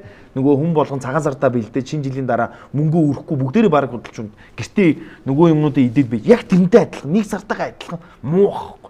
Ерөнхийдөө бол ингэж муу доошоо орсон. Би бол одоо энэ хэдийг 2 сая 700 болгоё гэд хийлцэн. Гэхдээ би итгэхгүй байгаа. Манай дарга нар бол юу ч гэсэн 2 сая 700 болгоё гэж хилээд хий. За одоо янз янзын байдлаар тэр мөнгөө хөвөлдөгсөн ч юу яадагсан ч эсвэл тэр бортыгээ процент 50 зээл авдагсан ч нэг юм бодно. Айгүй хурдан 1 сарын дотор мөнгө олж ирнэ. А тэр болтол энэ инфляц явна. Ер нь бол ойлгомжтой. Нэг хөвлөд мөнгөө өгнө шүү дээ. Багш нар цалингаа тоогоор ингээд зүгээр шүү банкар заанаад үлдээ ним гээд ингээд явуул. А тэр болтол бид нар юу гэж харж байгаа вэ гэхээр за гадуур юу болж ийн маш сайн анхаарал тавиарай. Юмны үн нэмэгдэж ийн үгүй юу маш сайн анхаарал. Би тэрэн дээр өөрийнхөө бизнесийг дампууруулахын тулд хүмүүс яаж компанийнхаа бараа бүтээгдэхүүнийг нэмжээд би яг адилхан тэр байдлаар нэмнэ гэж байна. Өөр ямар ч боломжгүй. Нэг өдөр л алдахад миний компани дансанд байж байгаа мөнгө одоо 10%, магадгүй 30%-аар энэ мөнгө нэмсэнс болоод унчих байхгүй. Тэрийг бол бид нар тэгж анзаарч байна. Тэгээд хүмүүсээ тэгээ хүмүүст одоо тэгж хэлмээр байна. Ер нь болгоомжтой байгаараа. Энэ дарга нарын ингэж сонгоод байх юм бол эдгээр чи одоо ингээл бидний мөнгийг идээд нь штэ. Би одоо олон жил татвар төлж байгаа ч гэсэн тэгтэл бас амьдралд бол ховоороо завсраар нь ховоороо янз янзын юм хийхгүй л бол амьдралд өмдөл асуудалтай. Ховоороо юм хийж л өнөөдөр яг амьдралаа чүүтэй айтай хүргэж авч явж шүү дээ. Бүр чүүтэй айтай шүү дээ. Нийгмийн даатгал бол төлж болж байна. Юугаа эрүүл мэндийн даатгалаа төлж болж байна. Тэгэнгүүт орлогын албан татвар гээд бүр нөгөө би өөрөө хөдөлмөр хийгээд мөнгө авч байгаа штэ тий. Тэгсэн байжээс би улсад ингээд бүр аяар 10%-ийг бүр ингээд төлнө гэдэг чинь хэцүү л ээ штэ. Тэгэл өстэй нэрэ ажлынхаа бус цагаар тэгэл өстэй нэрэ нэг дүгжил нэрэ баг нэрэ унтах завгүй явж ш л амьдрч нэр яг үнийг хэлэхэд бол тэр зөв л гэж бодож байна. Олон татварч ер нь амар дарамттай болж байгаа шүү дээ. Юм бол татвар аваад л тэгээд ард түмнэр мөлжөөд өшөө одод чинь тэр юугаар яаж болдгоо юм уу? Төсөмөс үү? Дандаа татвар руу ороод биднээс татвараа нэмж аваад тэгээд тэр авсан татвараар чинь тоглож байна гэдэг чинь юм байна. Өнөө өглөө мэдээ. Би ч багш байсан хүн ингээд татварт нэг нилээ хэдэн төгрөгөө өвчгөр өрөөсөн гардаар ирж байгаа цөөхөн болоод байгаа байхгүй юу. Тэгэхээр амжиргааны түвшин бас л доошлоо шүү дээ тийм ээ. Тэгжэл бодож байна. Ер нь бол татварыг бууруулах нь зөв. Ер нь татваруудаа жоохон багасгуул амьдрал хэрэгтэй шүү дээ. Өмнө нь амар өсөж байна те. Инфляц өсөж байна. Төгрөгийн хэмжээ багасгасан л дээ. Алийг нь чамаа. Өөрийн орлого албандарч эсвэл нийгмийн даатгал тий. Бол багасгах хэрэгтэй шүү дээ. Тэр одоо багасгах хэрэгтэй. Нийгмийн даатгал бол амар өндөр явж шүү дээ. Бараг салингаас илүү даваад авчиж байгаа. За. Найзуудаа энэ нөгөө улс орны нийгэм эдийн засгийн амьдрал яах аргагүй энэ Монгол төгрөгийн ханштай энэ валюттай хэрхэн одоо тэнцэж баланслж байгаа л харагдана л да. Одоо энд ингээд тоо харагдаж байна л да. 16 онд 25 онд ингээд авсан ингээд зүгээр хахад төгрөгийн уламжлал үнц нэг болж байна. Одоо тэгээд энэ цалин нэмчихэр чинь энэ дагаад өргөн хэрэглээний бараа бүтээгдэхүүн нь нэмэгдэн те. Бид саяхан л одоо энэ бензин шатхуундаа очирж ийлээ. Одоо нөөш гэр орол зарим газар сайжруулсан төсч олдохгүй шүү дээ. Нэг л их ухаалаг одоо юу юучвлээ юм яриад байгаа. Тэгээд яг ухаалаг болохгүй болчихсон юм байна. Тий. За тэгээд энэ найзуудаа одоо манай надад хажууд 8 шарга байгаа. Та нар мэднэ нөгөө валют солилцооны төвтэй тэгээд арилжааны төв. Тэгээд одоо валют чи ингээд пуужин байтгал явчлаа л. Сая хэд хоногийн өмнө хятад нэг Шэнжо 21 гэд хөлгийг нэг 3 сансар нисгчээ 4 хулгантай нисгсэн юм билээ. Манайх болохоор төгрөгийн ханш маань тэд нар сансарлаа өрөөдөг. Бид нар газрын гүн рүү тэр аатан цөмрүүл яваад тах шиг манай төгрөгийн ханш. Яах вэ? Энэ тоглоом биш л те. Та түрүүхэн бас ярьсан даваад ирж тэнцсэгч. Нөгөө Алта Монгол банкын тушаага болцсон шүү дээ. Гэхдээ тушаагаа яахаас үлээд тэгж ярьж шүү дээ. Ямар ч ашиггүй тэрэн доо бол ийш дэшээ гаргаад арай өмтэй зарчигээд. Тэгээ одоо энэ нүүрс зэсээр амьдэрдэг үе маань одоо биднээ л дуусгар болоосоо л гэж бодож байна. Тэгээд валютын ханшаас шалтгаалаад одоо энэ төрийн ажил ялгаагүй энэ хувийн хвшийн залуучууд ч гэсэн одоо хүнд байдалд орж байна. Сая энд нэг би нэг юм харуулсан. Одоо энэ хардаа. Одоо нүүт хаалгаа барьсан компаниудын одоо ингээд тоон ингээд явж байгаа.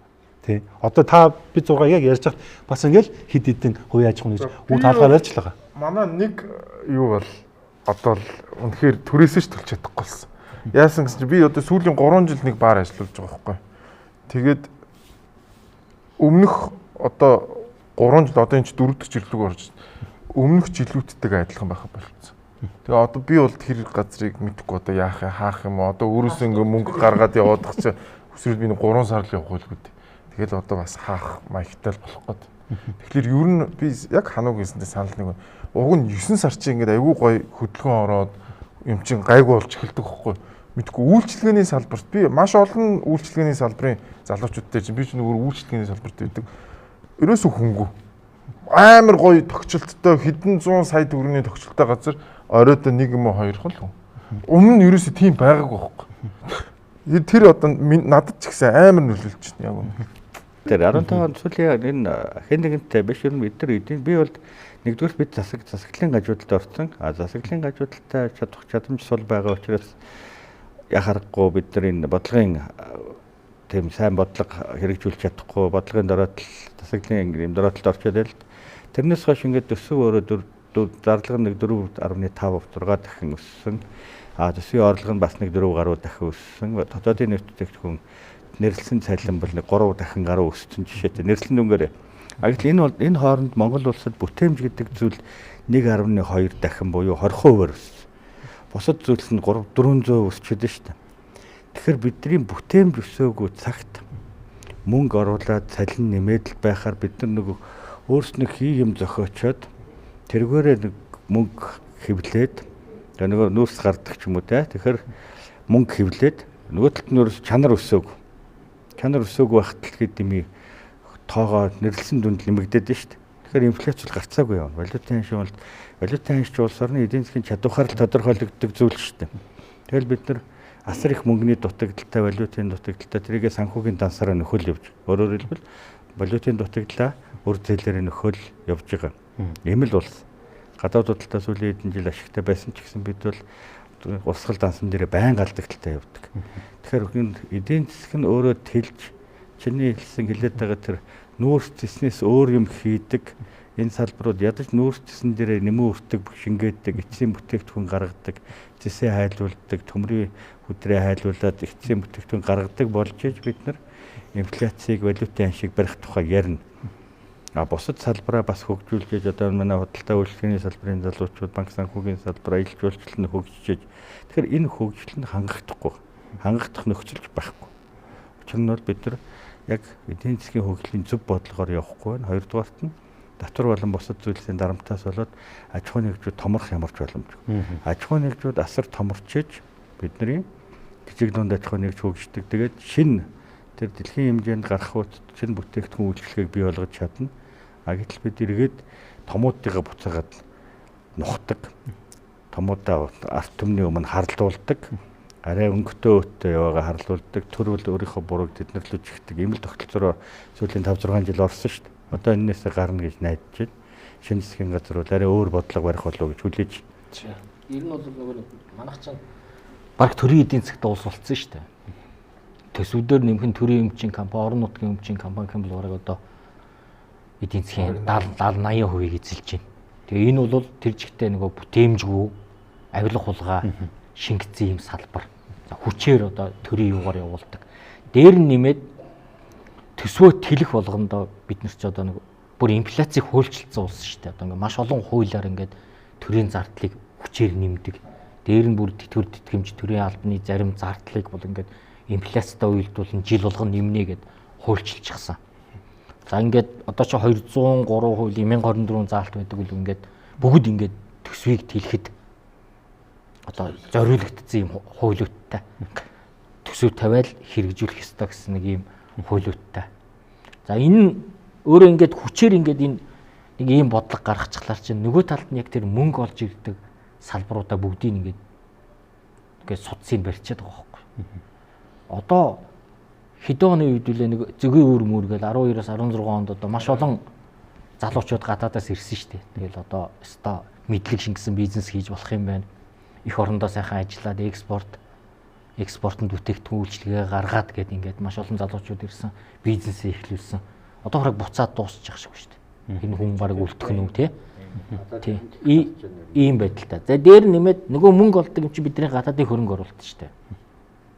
Гадаадын хөрөнгө оруулалтыг үнэхээр сүүлийн 10 жил бараг анчлаа шүү дээ. Ерөөсөө нэг хууль гаргахлаараа нэг их оронч улс төрч гарч ирээл баахан одоо олон нийтийг буруу мэдээлэлээр хангаж сэвэл зорилгоо биелүүлээл нөгөө хөрөнгө оруулалт татгаж байгаа хуулийг өөрчилждэг. Дээр нь хөрөнгө оруулагчийг дарамталдаг. Одоо ийм байдалтай. Тэгээ үүний хүрээнд одоо ингээ нөгөө хайгуулын салбараа бид нар чинь хаагаад хэдэн жил болж байгаа юм. Нилээ хэдэн жил болчихлоо шүү дээ, тийм ээ. Уг нь бол дахиад шинэ хөрөнгө оруулалт, дахиад оюутлогоо уг нь нээгч хугацаа өнгөрчлөө шүү дээ. Тийм л байдалтай байна. Улс орны хэмжээнд барилгын салбар томоохон бүтээн байгуулагч улс орны хөгжилд чухал хувь нэмэр оруулдаг салбараа. Гэвч манай салбарт хүнд асуудлууд байна. Нэгдүгээр татварын асуудал байна. Тусгай зөвшөөрлийн татвар, нормчлын сангийн татвар, нөөтийн татвар, хүн амын орлогын албан татвар, мөн нийгмийн даатгалын татвар нийт 46% татвар төлж байна. Ялангуяа туслах ажилчин өдрөөр 7 хоногоор ажилладаг хүмүүс чинь өдрийнхөө цалингийн 26%-ийг татвар төгсчөөр тэр хүмүүст хэцүү үсттэй. Тийм учраас тэр хүмүүсээс татвар авдаггүй байл л да. Ер нь энэ бол боломжтой зүйл. Ажил олгогчоос нь 16% аваад ажилчин хүнээс татвар авахгүй бай. За, найзуудаа энэ ажилтан ажил олгогчдод өнөөдөр бол яг энэ хоёулаа нийлээд байна шүү дээ, тий. Энэ нийт одоо яг олж байгаа мөнгөнийхөө бараг 50% татвар төгж байгаа байхгүй. Тэр нэг сони юм сүүлийн үед явуулсан танаа харсан баг. Одоо сүүлдээ нөгөө өргөдөл гаргаад иргэд нөгөө гаруй цэцураа 100 мянга авчихсан шүү дээ. Иргэн өөрөө ингээд үл хөдлөхөө бэлэн мөнгөөр болон үр зээл, ипотекийн зээлээр авсан гэсэн хожим үнийгээ зарж борлуулахад 2% татвар төлж байгаа. За дээр их хурлын нэр бүхий гишүүд хүртэл энийг эсэргүүцэж байгаа. Энэ бол улаан цагаан дээр мэ. Энийг зогсоох ёстой гэд. Нэрээ ботсон чинь энэ зөвхөн л нэг жишээ.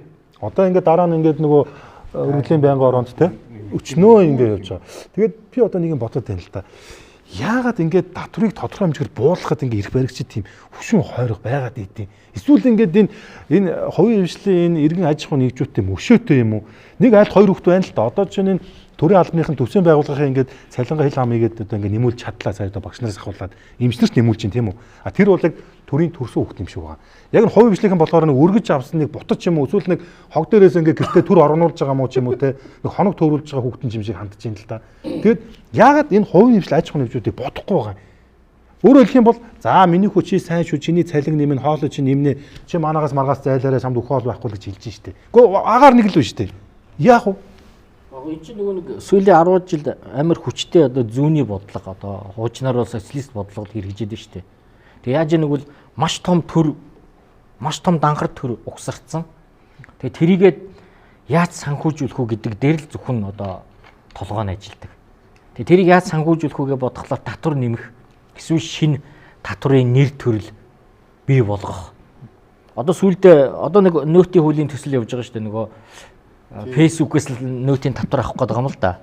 Гэтэ яг хамгийн сүүлд тэр Facebook дээр чинь бараа бүтээгдэхүүнээс сурчилдаг хувь иргэн жижиг дунд бизнесүүд үнээл 10% нэмнэ штэ. Тэгэл бараа бүтээгдэхүүн нь 10% л өсгөх байхгүй юу? Яаж нэгвэл төсвөрөө яаж жаахан мөнгө оруулж энэ угсарцсан том бүтцээ яаж ингээд нэг юм өлгөн салган аваад явах уу гэдэг л тийм төсөв татварын бодлого явуулж байгаа болохоос биш бүр тэр татварын суурийг өсгий, иргэн аж ахуй нэгж нь ашигтай ажиллаад ашгаараа хөрөнгө оруулалт хийгээд улам хөгжиг гэж бодохгүй шүү дээ. Одоо сүүлдээ үр ингэж байгаа шүү дээ. Ажилчдын сургалтын зардал нь цалингийн сангийн 10%-аас хэтрэхгүй шүү гэдэг байгаа байхгүй юу? Хэтэрчүүл татвар авна. Яг л бид нар ажилчдаа сургаж хөгжүүлж болохгүй ч дээ. Наад чинь нөгөө татвараа авахын тулд бид нар чинь нөгөө байгууллагууд чинь ингээл хөргий гаргаж ирж байгаа л за ямар зардлууд байна бүгдийг сайн гаргах гээл мэдээж л одоо ингээл бүгдийг гаргаж ирээл тийшээ тарааж өгвөл айгүй бага татвар төлөхийг л байгууллага болгон бодно шүү дээ. Тийм үстэй. Яг тэрэн дээр гарч иж байгаа учраас наадвал чинь татварын байгууллагынхаа сангийн ахим ямныхан өөртөө бодож гаргасан тийм гайхамшигтай зүйл нэ. За одоо бол замдан дарга маань хилцсэн шүү дээ. Сая тий та харсан л гэлгүй. Импортын татварыг нэмнэ. Тансаг хэрэглээ гэж үзэж байгаа гэж хэлж илээ шүү дээ. Тэг үндэсний үйлдвэрлэлээ дэмжинэ гэж хэлсэн. Би бол гайхаад идэв. Яг ямрын үндэсний үйлдвэрлэл гэж нэрлээд идэв. Одоо Монголд ч бол баг ихэнх нь хөдөлчөнд гаднаас юм оруулж ирээд савлдаг шүү дээ. Оросоос юм оруулж ирээд савлж Монголд зардаг. Хятадаас юм оруулж ирж Оросын машинаар савлдаг. Тэгээ тэрийг үндэсний үйлдвэрлэл гэж нэрлээд байгаа байхгүй. Ер нь бол ихэнх нь тэрийг тодорхойлох хэрэгтэй. Яг ингээ Монголд ургасан тэрийг ингээд за гаднаас савлгааны машин оруулж ирээд ингэж байгаа бол үндэсний үйлдвэрлэлээ. А үгүй бол ийм ээ гэж. Цоорхотой учраас нөгөө төр дээр нь хүмүүс жидүү мэдүүн зээл аваад янз янзаар ингээд харгалал яваад байдаг. Тэгээ ахаад одоо импортын татвар нэмнэ гэсэн. Тэгээ одоо 27-оноос бол бүс нөгөө ундаа гинт ард түмний амар сайн хайрладаг хүн болчиход л одоо нөгөө чихэрлэг ундаануудын татварыг ахаад нэмж байгаа. 27 оны 1 сарын 1-ээс. Тэгэхээр одоо би бол тэгж харж байгаа. Нөгөө том компаниудын лоббинд ороод ирдэг юм уу? За эсвэл бол одоо үнэхээр ард түмний амар сайн хайрладаг юм уу? Саагаар их уугаад л одоо бүгдээр өөх гээд байна гэж байгаа юм билгүй. Ахаал татврын багаар л нэмж байгаа. Ер нь одоо энэ онлайн шоп эрхэлдэгтэй энэ хүмүүсээс нөөтийн татвар авна гэж юм л та. Хүн болгон нөөт төлдөг байх ёстой гэсэн нэг ийм шаардлага тавьж байгаа. Би нэг асуумаар байгаа юм л да. Одоо жишээ нь iPhone 17 Pro Max гэдэг утсыг ингээд нэг 2-3-ыг авчираад те өөрөө нэгийг аваад бусдыг нахтуутай ч юм уу эсвэл магадгүй нэг хүн авсан үнээр нэг хүн заръя л да те. Тэр яагаад тэрнээс ингээд татвар авах гээд байгаа. Гэхдээ тэр хүн одоо тэр хаанаас ч юм бэ тэр iPhone-ыг 2-3-аар нь авчирхад тэр яг ямар дэмжлэг үзүүлсэн юм? 10% төлсөн юм уу? Эсвэл тэр өөрийнхөө онгоцоор юм уу? Эсвэл өөрийнхөө дискаунт картаар тэр юм авч өгсөн юм уу? Би тэрийг гайхаад байгаа. Тэгээд одоо энэ чинь онлайн шоп ажилуулдаг хүн болноос ингээд нөөтийн төлөвлөл нэг замраагүй юм болно. Миний түлх юм уу? Түлийн чинь улам нууц байдал шилжин. Тэгээд ч ер нь тэр бизнесийг эрхэлж байгаа болон өөрчлөлтөд бараа бүтээгдэхүүн авч байгаа ямар гавьяа байгуулсан төрж юм тийм татвар хаам төлөх хэрэгтэй. Би тэрээс гайхаад байгаа. Одоо нэг амар үг шүү дээ. Чи төрхөн үхэн үнэн татвар төлөх нь үнэн гэл нэг амар афоризм маягийн болчихсон ингээд явж идэг. Тэгээ арай л ингээд одоо нэг юм зах зээлийн жамс нэм дээр ингээд эрхэнд нь халтаад байгаа юм шүү. Солилцсон те сая. Тий. Юу сая би энэ дээр нэг энэ шүүмжлэлтэй хамтдаг зүйл бол энэ бодлого гаргаж байгаа хүмүүс нь зүгээр энэ попер гэдэг хүмүүс болчлоо шүү дээ. Сошиалор ажиллаа. Тэнд хүмүүс ингээд цалингаа нэмүүлэхээр тех ёстой гэж бүгдөө зэрэг ягаал заавал цалингийн хаанаас ч юм олж өгөх ёстой гэгээл тэгэл эн чинь ер нь татвараа буулгах биш татвараа нэмэх тийм арга самал хайгаал энэ зүйлүүд чи яригдээд ш. Татвараа бид нар нэмээд нэг нөгөөглөг тэр төрөнд ажиллаж байгаа хүмүүсийн цалингийн чинь хувийн хөвсөд ажиллаж байгаа хүмүүс л өгж байгаа байхгүй. Түүнээс үл тэр дарга зэрэг биш шүү дээ. Гэтэл энэ буруу бодлого яваад байна гэж шүүмжлээд байгаа чинь. Саяын юу болсон? Америкт Трамп нөгөө нөөцийн сангийнхаа одоо захирал Жером Паул гэдэг авчраа загнаж байгаа байхгүй. Чи чамаас болж 200 мянган хүн бодлогын хүүгээ чи буулгаагүй учраас 270 мянган хүн ажилгүй болчлоо. Чи яаж байгаа буул гэдэг одоо манай яг ус төрчдийн тэр одоо байр суурин дээр байна шүү дээ. Тэгэнгүүт Жером Паул урдаас нь юу гэж хэлж ийм нэхэр наа чинь юу яриад байгаа юм бэ? Би 300 сая одоо иргэнээ тэгээ 200 мянган хүнээс болж би ингэж сүрүүлэх юм уу? Тийм байхгүй гэж тас сүрж байгаа байхгүй. Ерөөсөө миний хүсэж байгаа юм бол ийм бодлого ярьдаг зөв зүйтэй ус орныг удирддаг юм хөнгө болчлоо шүү дээ. Бүгд тодлоо ярина. Энд хүн гарч ирэхээр тэтгэврийн хүмүүс жагцлаа гэхээр тэтгэврийн нэмгэн тэнд одоо юу гэдэг багш нар жагсгаа бүгдөрөө л дуу нэгтэй. Энэ чинь тэгээ хаанаас нэмэх гээд байгаа юм. Энэ төрд ажиллаж байгаа хүмүүсийн цалингийн чинь хувийн хвшилт ажиллаж байгаа хүмүүс л өгч байгаа шүү дээ. Тэгэхээр яаж юм нэхэр энэ болгоныг нэмэхийн тулд буруу бодлогынхоо өөрсдөө буруу бодлого явуулаад хамаг юмныхаа үнийг хөөргөж цайчаад тэр буруугаа ойлгож ухаарахгүйгээр юу хийж ийм нэхэр хувийн хвшлийнхнийг л татварыг нэмье гэдэг л юм яриад байгаа байхгүй. Энэ бүх асуудал чинь юусаа буруу бодлоготой л холбоотой гэж би ингэж харж дүгнэж байгаа. Хасуурын гав ихтэй нэг уулзалт хийсэн. Энэ татварын шинэ хуулийн талаар ярилцаа. Тэгээд хасуурын гав гэсэн тэр хүн намын бас нэг гишүүн хэм блээ. Тийм ингээд тэгээд би тэнцэнс нэг юмыг аягүй тод ойлгосон. Хэрвээ энэ амар том данхаацсан төсөвчин багасахгүй бол угаасаа татвар багасах боломжгүй юм билээ. Тэгээ бид нар хэлсэн бохгүй юу? Үгүй наа татвар чи хууль ингээд ийм болохгүй байна гэдгсэн чинь үгүй амраа яг үннийг хэлээд энэ чи ийм том зардал байна. Тэгээд хэрвээ та нарын ярьж байгаа шиг ингээд буулгах юм бол бид нар энэ зардлаа төлж чадгаа болчихно. Үгүй тэгээд бид нар одоо хайшин тахилын ямаа байж тээ. Үгүй тэгээд тэр хүмүүсийн попорж сонгогдохдоо хэлсэн юм болгоны л одоо бид нар төлж эхэлж байгаа байхгүй. Тэгээд одоо тэр оруулж ирж байгаа татварын хууль нь зүгээр нэг юм косметик. Зүгээр л юм те.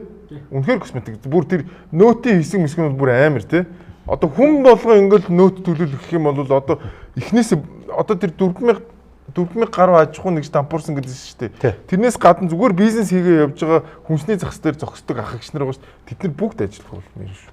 Бол мэдээж татварын дарамт. За яг ингэж халамж хүртэж байгаа 2.7 сая хүний зардлыг нийт хүн амынх нь 15% ч хүрэхгүй 500 мянган иргэн ажил хийж цалингаас татвар төлж бүрдүүлдэг. За үүний задлж харуулбал Монгол улсын төсөв нийт 5 зүйлээс бүрддэг. Үүний хамгийн том хэсэг нь татварын орлого бөгөөд үүнд хувь хүний орлогын албан татвар, аж ахуйн нэгжүүдийн орлогын татвар, нөөд, онцгой албан татвар гэх мэт бүгд нэг сан буюу улсын төсөвт төвлөрдөг. Энэ нь нийт төсвийн 90 орчим хувь. За тэгсэн чинь тэр төсвийн 3.1 буюу 34%-ийг халамж эзэлт юм байна. Тэгэхээр Монгол улсын төсөвт жил болгон хэр хэмжээний дарамт халамжаас болж ирдгийг та нар харж байгаа.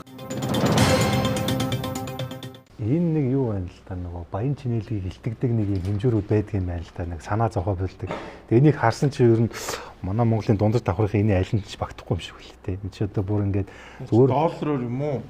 Монгол төгрөгөөр ингээд явж байгаа. Тэгээд энэ нэлээд утопик юм надад санагдсан. Тэгээд энэ та нар харж байна энэ хүмүүс сүүлүүд энэ Facebook нэг X тэгээд энэ нөгөө трейд дээр ингээд зураг тавиад байгаа том худалдаантууд хөнгө болцсон. Хүн байхгүй. Буужгинжидэг байсан гэдэг тий. Одоо нөгөө энэ саяхан жил энэ номин E-Mart энэ төрөөс сүлжээ дэлгүүрүүдээр чинь ингээд буужгиндаг байсан. Тэр ч удаа миний дэлгүүрт хүртэл хүн ер нь нүднийг юм болсон гэсэн яриа яваад байна л та. Тэгээд энэ яг үнэн үү? Би бор үнэн л гэж бодож байна. Худалдаа авах чадвар бол үнэхээр ингээд байхгүй болж штэ. Тэгээд одоо нэг юм байна л да. Сая хэдүүлээ ярьлаа тий. Түүхий ажилчин нийтийн тээврийн жолооч гэдэг ингээд 3 сая 500. Одоо багш нар ингэж те тусгайлж ингэж одоо ингэж яг нийгмийн те нэг сегментийг цалингийн нэмэх ер нь алстай ямар хор хөнөөлтөй байх бол би тэрийг бас их тийм дотроо бодоод яваад байна л та. Тэгээд одоо та нар мэдээж нэг фэйсбүүкээр жүжигчний зураг тавингуудтай энэ л одоо гавэтиг үг, энэ л одоо ардын жүжигчний үг гэж тавлгаалдаг те. Нэг удаагүй ерөнхийдөө тэрэнд ингээд тэр өгж явах шиний те.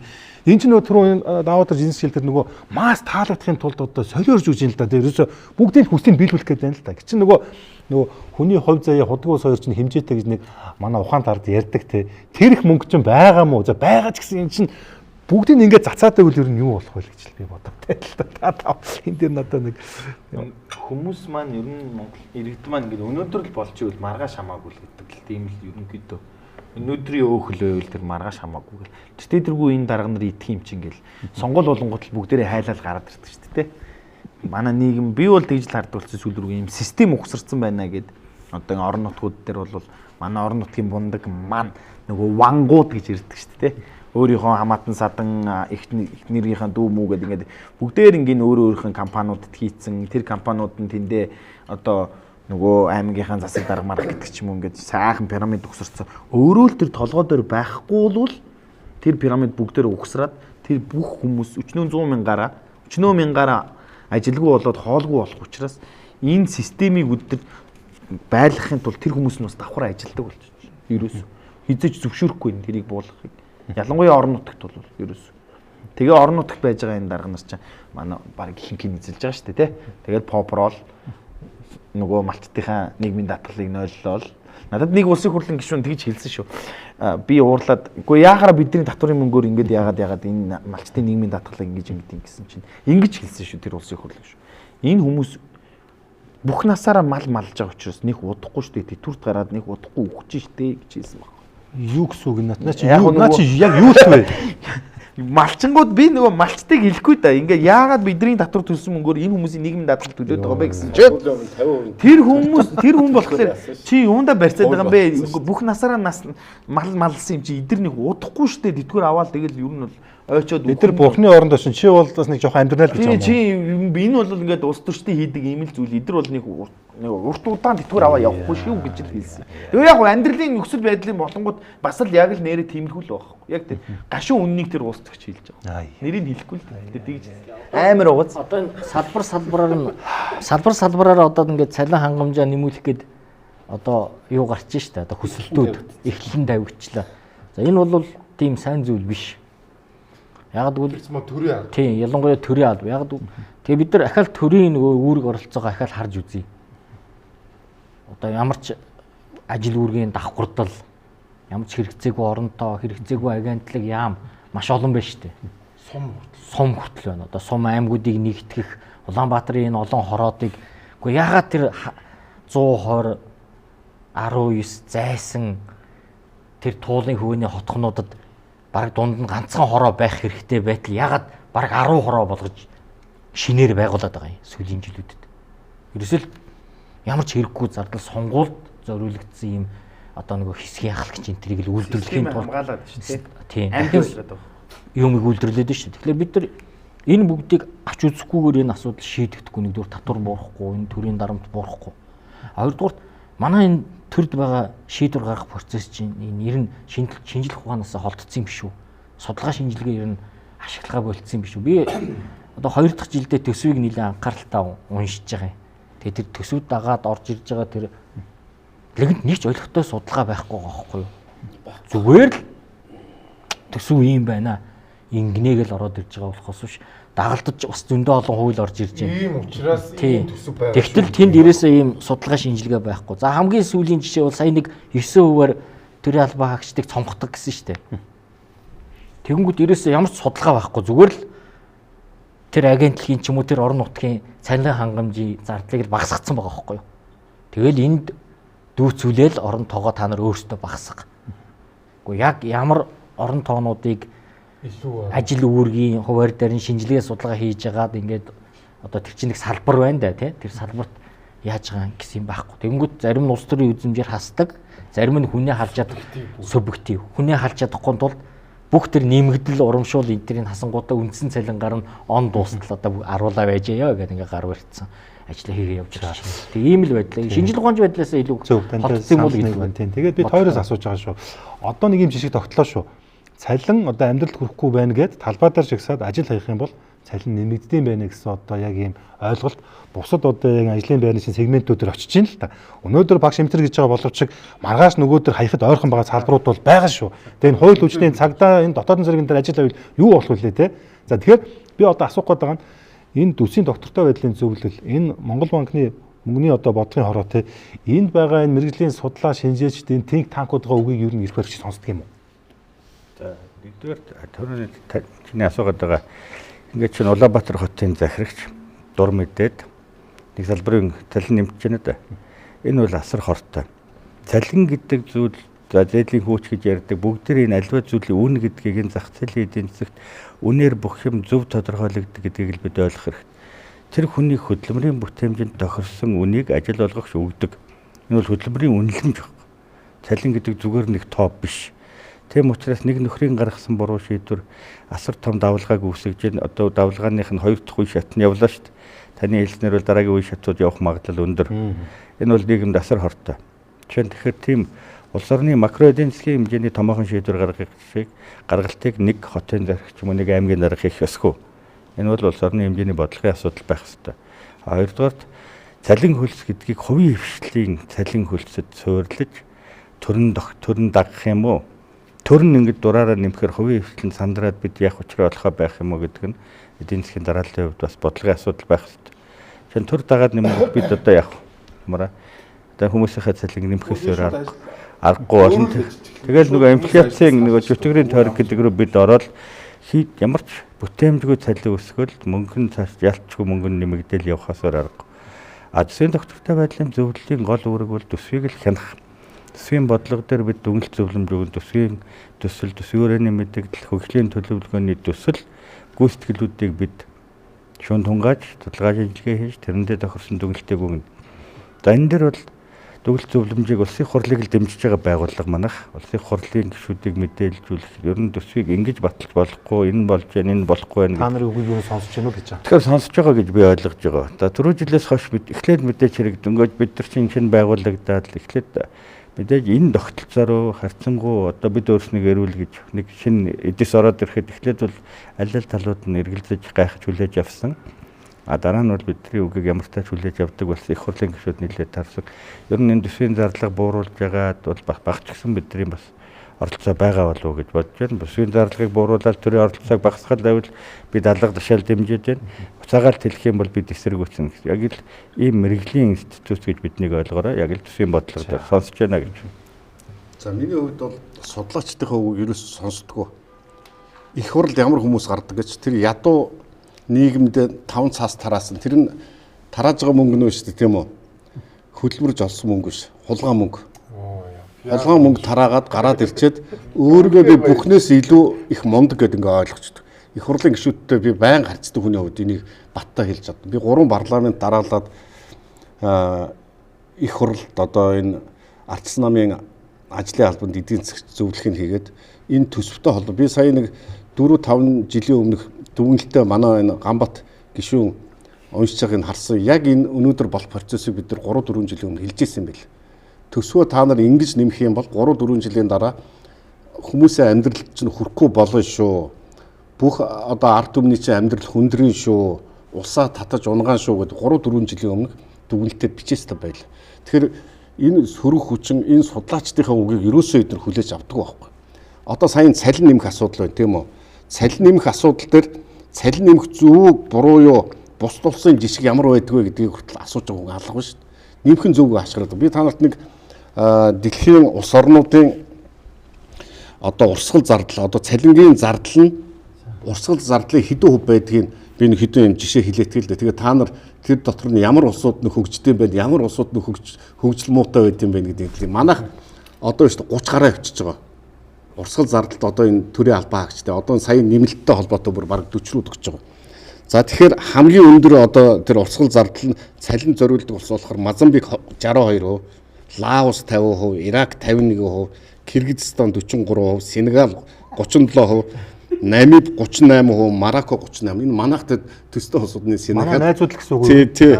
А гэтэл шүү дээ Америк 8%, Япон 4.9%, Герман 5.8%. Цалин нэмэх хүртэл тийм үү? Төрийн албан хаагчид татвар төлөгчдийн тэр очиж байгаа мөнгийг тодорхой хэмжээнд зориулгатай хүртэл ийм процент байдсан байна. Төр данхар биш одоо авсаархан байх ёстой гэдгийг л энэ хөгжиж байгаа улсууд нь хэлж байгаа. Бид нар хаашаа явж байна? Бид нар одоо Мозамбикийн араас явж байна. Тийм, Намибийн араас явж байна. Мароккотой ижилхэн болцсон явж байна бид нар. Одоо ингээд ерөөсөө Африк гэж яриад байдаг. Бид нар бол Африкийн игнэнд хүрсэн ийм ядарсан улс шүү дээ. А тэгэл одоо бүгд дарга цэргэлэр нь бүгд их орчин үеийн арабын шейхүүд шиг сүүлийн юу онж байна. Жип машин унж ин чинь хөдөлмөрөө хийгээд хөдөлмөрлөдөг хүмүүс авч ундаг болохоос биш төрийн албаа хаагч татвар төлөгчдийн мөнгөөр ийм машин авч унна гэдэг хэрэгтэй бодлоо байхгүй юу? Гоё. За одоо нөгөө нэг баялаг бүтээдэг те нөгөө бизнес хийдэг хүмүүсийнхээ бүгдийн татвараар ингэж дарамтлж хаяад яг ажил хийж байгаа те амьдралаа нуруундаа үүрч байгаа бүх хүмүүсийг бүх төрлийн татвараар дарамтлчихлаар яах юм нөгөө хүмүүс чинь ямар ч ажил хийх сонирхолгүй бол бүгдээрээ амаа ангасан нөгөө тижээврүүд болж өөрөөс таламж гарцсан. Тэгээд нөгөө нэг хэдэн уул уурхаа мөнгөө хуваахгүй дээр ингээд зодтолдог нэг ийм хэдэн үнэл болно. Тэгэхээр манайхаа үрийн төмсөө идэд байна. Энэ хэдэн компаниудад татвараар дарамтлага болооч, иргэдээ татвараар дарамтлага болооч. Иргэдээ татвараар дарамтлага бол 3.5 сая гэдэг чи одоо ингээд сэтгэлд хоногчлоо л доо тий. Одоо ингэн л дээ одоо энэ хануугийн одоо жишээ нь бизнес дээр нэг борлуулагч юм худлаан зөвлөгөө авах гэхээр хануус асуу шүү дээ одоо цалин хийдийн 3.5 саяас эхлэнэ үстэй гэд Амбадарсын ялгаагүй одоо нэг бармен зөөгч авахсан тий. Ядаж нэг $1000 ирчих юм багс дахаал гэнэ үстэй. Энд чинь бүгдэд ил болчихсон тэгнэ үстэй. Би ер нь тиймэрхүү цалин хамгийн багадаа авах юм байна гэл. Гэр эн чинь нөгөө нийгмийн нөгөө эргэтгэж бус байдал ч одоо ингээд үүсэх юм биш үү. Одоо зархын хүн л одоо игэн зиндааны л одоо мөнгө төргөл нь хич эхлэн шүү дээ. Энэ чинь тоглоом биш шүү дээ. Тэгээд юуруулж хэрж ин да. Энэ одоо сая хэн хэлж байсан он гараад те энэ нийгэм улс орны амьдрал хэцүү дээ шүү. Их урд хавар болох төлөвтэй байна. Энэ өвлий чи хүүтэн гэж байгаа. Тэгээд бид ч одоо улсын төсөө батлана уу батлаагүй юу? За батлаагүй гэж байна. Тэгээд энэ чинь сая өнгөрдөг жилийн төсөв чинь 33 их 80 байсан. Одоо дахиад энэ мөнгө чинь нэмэгдэх бах те. Чи баахан мөнгө тараах гээд хэдхэн хоногийн дараа тэр нөгөө 23 оны ямар юуны хувь билээ бас иргэдийн насанд орноо л гэж юм тий. Гэхдээ энэ юу болох гээд байна?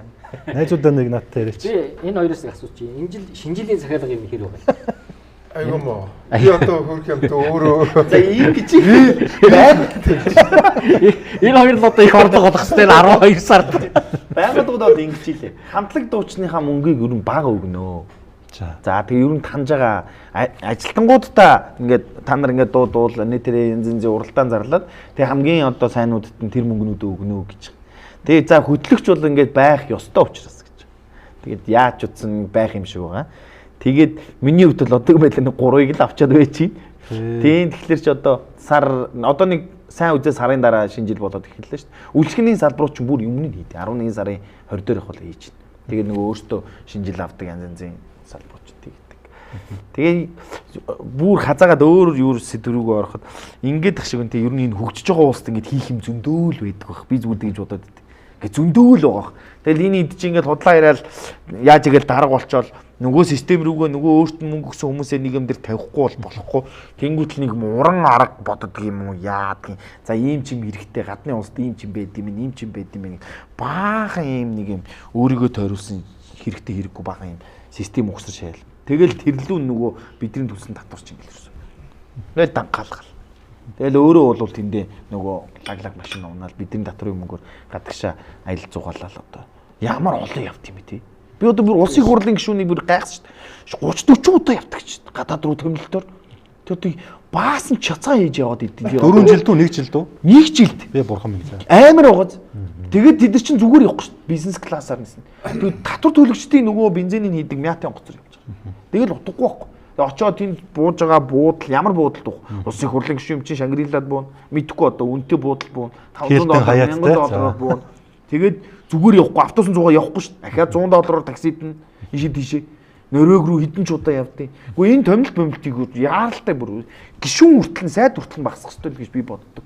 Талын мэдхгүй 10 удаа яв, 5 удаа яв. Тэгээ онлайнаар уулзсан мэд. Хэдэн захиалга авсан?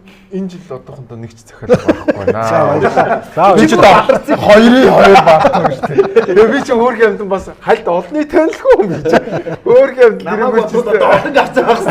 Харин тийм бас тийг би байгууллагынхаа шинжилгээг өөрөө хөтлөж ирсэн юм аа. Харин тэгэхээр ер нь бол эдийн засаг бол нэлээд хүндэрч байна. Тэгээ байгууллагууд ч гэсэн ер нь бол тэгээ дээрэс нь бас нэг юм ажиглагдаж байна. Нөгөө маркетингийн зардал ихсэж байна сүүлийн үед. Тэр чи тийм. Ерөөсө бүх байгууллагууд маркетингтай.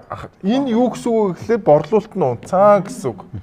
Тэгэхээр энэ чинээс амар том марж болно. Тэгээд одоо бодороо тий нөгөө паразиттай мал таргалдаггүй шүү дээ. Яг тэрнтэй адилхан яг паразиттай эдийн засаг ч гэсэн таргалдаггүй. Тэгээд бид нар хэд их паразиттай байна. Ерөөсө энийг хувийн хөвшлийг паразитлдаг тэр паразитууд нь бүр арай их байна.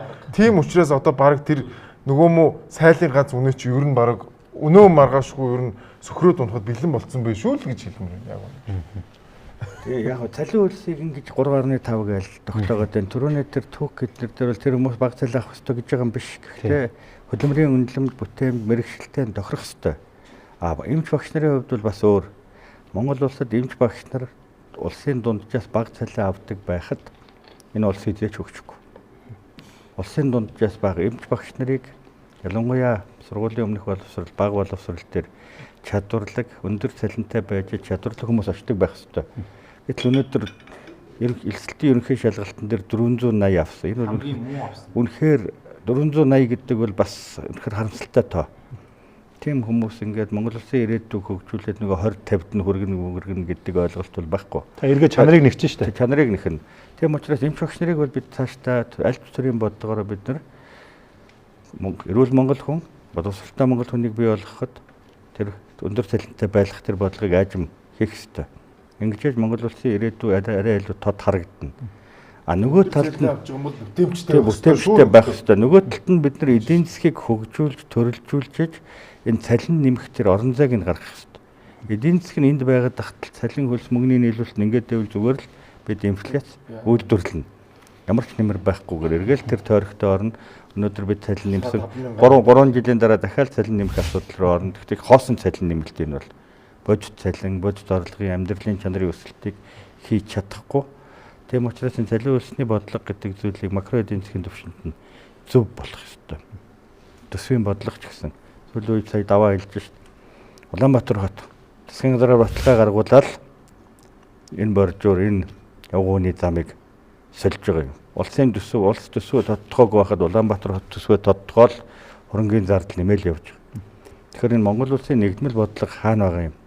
Цалин үйлсэн дээр ч гэсэн, төсвөн дээр ч гэсэн. Эндээс чинээгээ хэлж байгаа нэг санааг бид сайн ойлгох. Өнөөдөр улс төрөөсөө болоод бид шинжлэх ухаанаас холтцсон. Түрүүний тэр хөгжсөн орснууд гэдэг байгаа чинь шинжлэх ухаанч байж ижил төрийн шинжлэх ухаан удирдах чадварлаг төрийн хүмүүс бүрэлдэжэж цөм хөрөгчдөр дамжсан засаг бол сайн бодлого тодорхойлсон ч хэрэгжүүлэх чадамжгүй гэдг нь бид одоо түүхээр хараад явж шít. Тэрнийх нь горонд энэ. Хоёрдугаар бидний бодлого баруун тийшээ явах магадлал маш багассан. Энийг улс төртэй холбож манай залуучууд харж энийг л хөгжүүлээ хамтдаа шахах ёстой. Учир нь ард түмэн ядуу байгаа үед бүх намын бодлого зүүн тийшээ явж байгаа. Халамж руу бид танд хайртай шүү гэл. Ямар сайндаа манай марчилсан намынхан малчтын зээлийг тэглийгээ сууж өсөө да даваа тэрэн дээр зөвлөсөн л байлгүй бодвол те. Балаараа гэж хэлсэн л байж таараа. Уурлаад байж байж таараа. Тэгэхээр ч ингэдэг нөгөө ард түмнийг хэн нэгэн мал болгохыг үнэхээр их хүсчээ гэдэг үг байдаг. Сүүлийн 10 гаруй жил бид тийм бодлого явуулсан. Ард түмнээ ядууруулсан сэтгэлгээний хувьд, бодит амьдралын чанарын хувьд зүгээр халамж хийж бүтээх сэтгэлгээг нь унтраасан тий. Тэгээ эргээд тэр нь бол улс төрд гарахын тулд халамжийн бодлого хэрэгжүүлэхээс өөр ямар ч сонголтыг улс төрийн намууд өгөхгүй болчихж байгаа. Би энэ нөхцөл байдлыг нөгөө 10 жил ингээл их хурл дотор байгаа л бүх асуудлыг би чинь төсөв мөнгөний бодлогын дүгнэлт бичээл хүн амьтантай уулзаад байнга ийм холбоотой шүү дээ их хурлын гишүүд энтертэй. Тэгээ байдлыг харахад яагаад энэ ийм асуудал болчихв? Яагаад ардчилсан намынхан ийм барууны үзэл санаатай осууд чинь ингээд халамжийн бодлого яриад ингээд яриа яваад байна энэ төрхээр ийм байгаа. Манай Монгол улс бол шүү дээ түрүүнд би хэлсэн шүү зис нүүр соёлоос хараатай.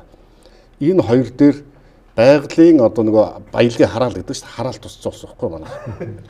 Тэгэхээр аль ч нам хамаа байхгүй гарч ирээл тэндээс хулгай хийхэ бодож байгаа байхгүй. Энэ бол нөгөө баялагын харалт туссан улсууд байхгүй. Тийм учраас барууны үзэл бодолтой нам ч гэсэн одоо зүүнний юм яриад хамгийн гол нь чинь иргэдийнхээ саналыг хуурч байгаа авах гэдэг шүү дээ. Хуурч байгаа аваад гарч ирэх зорилго нь ус орноо хөгжүүлэх биш, ард түмнээ одоо сайхан амьдруулах биш, аж ахуй нэгжээ дээш нь татах биш, хулгай хийх байхгүй. Тэгэхээр энэ хэд хэдэн намууд ч ерөөсөө тийм жижиг намууд нь нөгөө томынхаа хажууд нь суунд нь хавчуулах гэж байгаад гараад яаж нэг сайд даргуулаад хуу. Яаж тэр одоо нүүрсний их асар хэмжээний мөнгнөөс сулгаалаад хөгсөн. Ерөөсөө л ийм л бодлого яаж авах вэ? Тэгэхээр энэ улс орон ч бодлогогүй болцсон байна. Улс орон бодлогогүй, толгойгүй ерөөсөө баялагынхаа хараалд идэгдсэн ийм улс байна. Тийм учраас Монгол улс одоо өөрийнхөө хавханд гүн бат шигдсэн ирээдүйн улсын тоонд ороо явж шүү дээ. Тийм учраас нөгөө эсэлтийн ерөнхий шалгалтын дээр хамгийн өндөр оноо авч байгаа хүмүүс бүгдээр гадаг шагарч. Хинч энд яг багш болохыг хүсэхгүй шүү. Тохоор те. Тэгээд нэг ярилцлаганд ороход хэлсэн залуучууд би та залууч дүү гэхлээр хурдхан гар энэ улсд ирээдүй байхгүй. Энэ улсд ирээдүй байхгүйс. Яагаад тэгэхээр баялагын хараалт уссан. Одоо шүү дээ ард түмнээ боддог, аж ахуй нэгжээ боддог, улс орноо боддог тийм нам баг байхгүй болчихлоо шүү дээ энэ углагт. Бүгдөө яаж худлаа хэлж ард түмнээ хуурж гарч ирэх үү? Тэгэл хулгай хийх. Ийм л байдалд хүрчлээ. Тэгэхээр одоо энэ намын шинэ хууль гарч ирж байна. Би энэ дээр бас шинжилсэн хууль дээр бас нэг зөв зүйтэй хүмүүс нэг гарч ирээсэ аль нам нь ялгаа байхгүй. Зөв зүйтэй хүмүүс гарч ирээсэ энэ Монгол улс гэдэг чинь ирээдүйгөө бид нар бодож энэ чинь улс төрөө явуулах ёстой болохоос биш. Өөрийнхөө хармаа хотыг одоо дүүргэж аваад ах トゥ нартаа зүгтаага дээшээ явна гэсэн ийм бодолтой хүмүүсийг л гаргамааргүй байна. Хатураа багсгаач ээ. За мөн одоо энэ бидний өдөр шүнжэнгөө ажиллаж янз бүрийн байдлаар махаа идэж олсон мөнгнөөс нийгмийн даатгал, хүн амын орлогын албан татвар, за компаниудаас болоод ашигын татвар гэдэг 10% авч байгаа. Энэ их мөнгө. За тэгээд та бидний бүгдийн худалдаж авдаг нөөт одоо авсан бараа бүтээгдэхүүн болгон ч нөөттэй байгаа.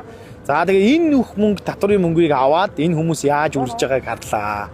Зөндөө төмөрөө харлаа шүү дээ, тэ. Одоо бүр арай хитэрч гин өө. Тэгээд ерөнхийдөө болоод энийг эсэргүүцээд татвараа багсгаач ээ. Та талдаа санал нэг байна. Одоо тэгээд залуучууд бол нэг Монголоос зайлшилээ бол бус нь одоо хамаа алга гэсэн л ийм л бодолтой болж байна л та тий. За нэг чойны мэнэ шүлэг байдаг. Илдэв жаргал хэмжээтэй эргүүлж төлөх үнэтэй гэд тий. Бид нь ч одоо нэг 10 жилийн бол мөнгөгүйгээр гайхчихлаа л да. Мөнгө байхгүй гэл ерөөсөө тэр үуч одоо нүүрсэсний үнж унтсан байсан юм уу? Бүгд л мөнгөний эрэлт гарч ирлаа. Одоо тэгээд нөгөө нэг хүссэн хүзүүгээр орно гихчээр мөнгөтэйхэ зовлон л одоо идэлж байна л та. Одоо толгойтой болно л одоо ингээд цалин үлсээ нэмүүлнэ гэж байгаа. Тэгээд яагаад энэ хувийн хвшлийн энэ аж ахуй нэгжүүдээ нэг харж үздэг юм болоо. Уул нэг худалдаа аж үйлдвэрийн танхим байд байгаа. Төрийн болон төрийн бус байгууллагууд ч гэсэн их олон байдаг. Байнга л одоо юм том хурал, симпозиум, форум энэ төр хийхийн үр дүн юу н хаана байдаг юм бол түрүү одоо хэлж штэ. Яг үндсэндээ бол энэ хувийн хвшил дээр энэ улс орны нийгэм эдийн засгийн амьдрал бол ингээд явж байгаа. Одоо нэмэгдэж байгаа багцын цалин мэдээж тодорхой хэмжээнд бол энэ хувийн хвшлийг нийл өгж байгаа татвар дээр л бий болж байгаа шүү дээ. Энийгээс нэг олигтой тайлбарлахгүй юм. Тэгээ одоо маш л буруу жишг тогтож байна л да. Тэгээд одоо би бол жишээ нь хувийн хвшлээ ажиллаж байгаа хүн. Би багш нарын цалин нэмэгдэж байгаад бол би талралтай хандж байна. Мэдээж та нар хүлээ дундаж давхаргаас бол дээгүр байх хэвээр. Ер нь бол энэ бол алстай бас эффект нь байдаг гэх тээ.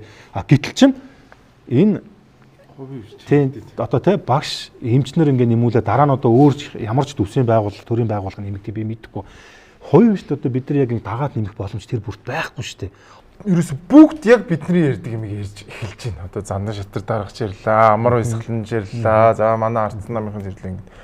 За тэгээд яг одоо энэ ирэх хурж байгаа нөхдүүд за яг энэ ярьж байгаа юм хийж байгаа юм уу гэд харангуут одоо жишээ нь сая улсын хурлын намрын чуулган дээр ч л ерөөсө бурхан минь аж ахуй нэгжээ дэмжин өстө татварын буулгана гэдээсэн. Ингээд ярихдаа бол ихгүй яриад тэг хийж байгаа юм ин харангуут нөгөө татварын хууль чинь эсрэг нөгөө ярьж байгаа юмныхаа эсрэг яваад байгаа байхгүй. Дээрээс нь бид нэр одоо яг үнэндээ 2 сардахгүй бидний хувьд амар чухал байгаа байхгүй. Ерөөсөө тэгэл хоорондоо тэр намынхаа хэрүүлгийг л хийдэг. Түүнээс биш одоо энэ биднийг яг дэмжих юм яг ажил хэрэг болж байгаа ганц юм хийвүү гэд харангуут нэгч байхгүй харин эсрэгээрээ тэр нөгөө татвар буулгана гэдээсээ хууль нь эсрэгээрээ бүр татвараа баг нэмж байгаа. За тэр нөгөө эдийн засгийн эрхчлөөний хуулийг бас харсан. Маш олон юмнууд дээр бас дахиад нэмээд нөгөө ийм юунууд оруулж ирж ирлээ нөгөө үгүй ийм нөгөө шаардлагуудад зөвшөөрөл мөвшөөлийн доог нэмэх тийм юмнууд орж ирж байгаа. Тэгээд ингээд харахаар татвар буулгаж байгаа юм шиг тийм юм шүү дээ. А яг ороод уушгүй татвар нэмсэн. Эдийн засгийн эрхчлөө гэж ярьдаг би чи айгүй баярлал хүүши ямар гоё юм бэ гэдгсэн байхгүй. Тэгэхээр ерөөсөө энэ төр жижигхэн болоогүй цагт бусад тэр ярьж байгаа юм болвол зүгээр л одоо молиг модон чихрэл болчиход байгаа байхгүй. Нөгөө л нэг гажиг тогтолцоо манад байгаад байна шүү дээ. Төртөө хамссан хэдэн том компани маш том татварын хөнгөлт идэлдэг. Маш том татаас авдаг. Тэгээд хөнгөлтэй зээл нэрлэлж болох уу? Одоо нийтэн өвдөө аж ахуйн компаниуд шүү дээ. Байгаа шүү. Хүүлж байгаа юу? Тариалан эрхлэлтийг дэмжих сан за тэгэл ингээд айгүй олон бүр энэ хөдөө аж ахуйч бүр халамжийн салбар болчихсон шүү дээ. 4-500 тэрбумын татаастай хөдөө аж ахуйн салбар бол. Тэг яг хөдөө аж ахуйд хэрэглэж байгаа юм гэхэлэр байхгүй барилга өрөө. Сая говийн жишээ гарсан шүү дээ.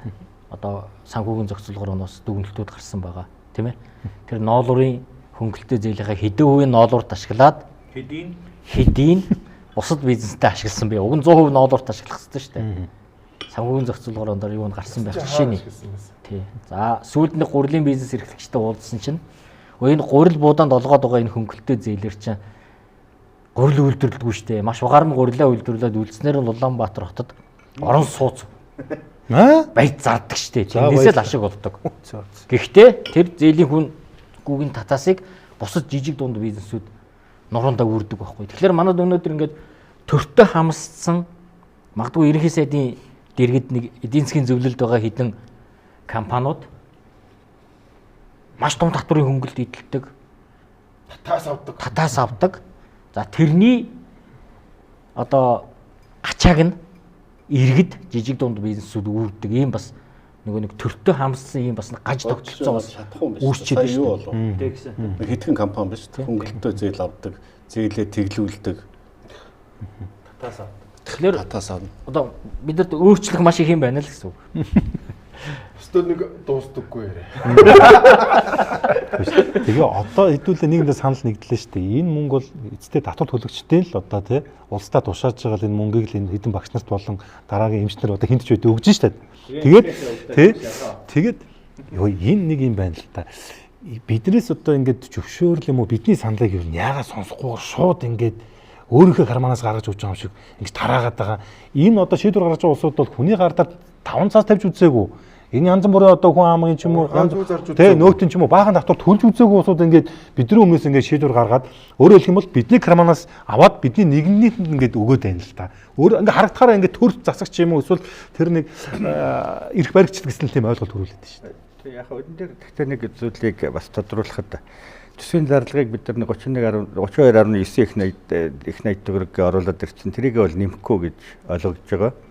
Тодорхой урсгал зардлуудаас төсвийн ерөнхийлөн захирагчдын урсгал зардлуудаас хасаад тэрнийхээ оронд багш эмчнэрийн цалин хингээн гэсэн ийм хувилбар яригдж байгаа юм байна. Одоо эцэлэгдээгүй бидэн дээр аль биесны мэдээлэл нэрэг байна. Тэгэхээр өнөөдөр маргааш төсвийн зарлагын хяналтын хороо төсвийн байнгын ороонууд хуралдаад одоо бол ажлын хэсгийн төвшөнд яригдж байгаа юм байлаа гэж ойлгосон. Тэгэхээр төсвийн зарлагыг бол хэлэхгүй өмнөх тооцоо орлого зарлагынхаа төвшөндийн асуудал нэг 80-ийн орчмын асуудлыг шийднэ. Хоёрдугаарт нь за яг нэг бид нар сонгуулийн арчлал гэж ярьдаг те. Яг бид нар энэ хүмүүсийг өөрснийгөө төлөөлөөд сонгоцсон гэж ойлгож байгаа. Хоёрдугаарт нь сүүлийн жилүүдэд бас ч гэж төсвийн эрх зүйн орчин сайжирсны улмаас олон нийтээс асуудаг энэ тогтолцоо баг зэрэг нэвтэрч байгаа. Арай сайжирч байгаа. Намар нэг хилцүүлгүүд явсан. Тэр хилцүүлгүүдийн үр дүнд жишээ нь боловсрол эрүүл мэнд рүү бид бодлогоо чиглүүлж байна гэж төсөв дээр яг бичигдэж орж ирсэн байх жишээ. Яг олон нийтээс бол асуудаг үгийн сонсдог юм. За эхлэлийн төдийч гэсэн бас сая явж байна. Ер нь олон нийтээс асуух бол харьцангуй ойлголт. Хамгийн гол нь энэ төр төрөний давааг хэлээд байгаа олон нийтийн төлөө хүмүүс гараад асуусан асуугаагүй бидний хэлсэн хэлээгүйгээр энэ иргэдийн энэ аж ахуйн нэгжүүдийн төлөө их орныхоо төлөө ажиллаж явах ёстой. Даанч тэр сэтгэл зүйн алга байна. Тийм ээ?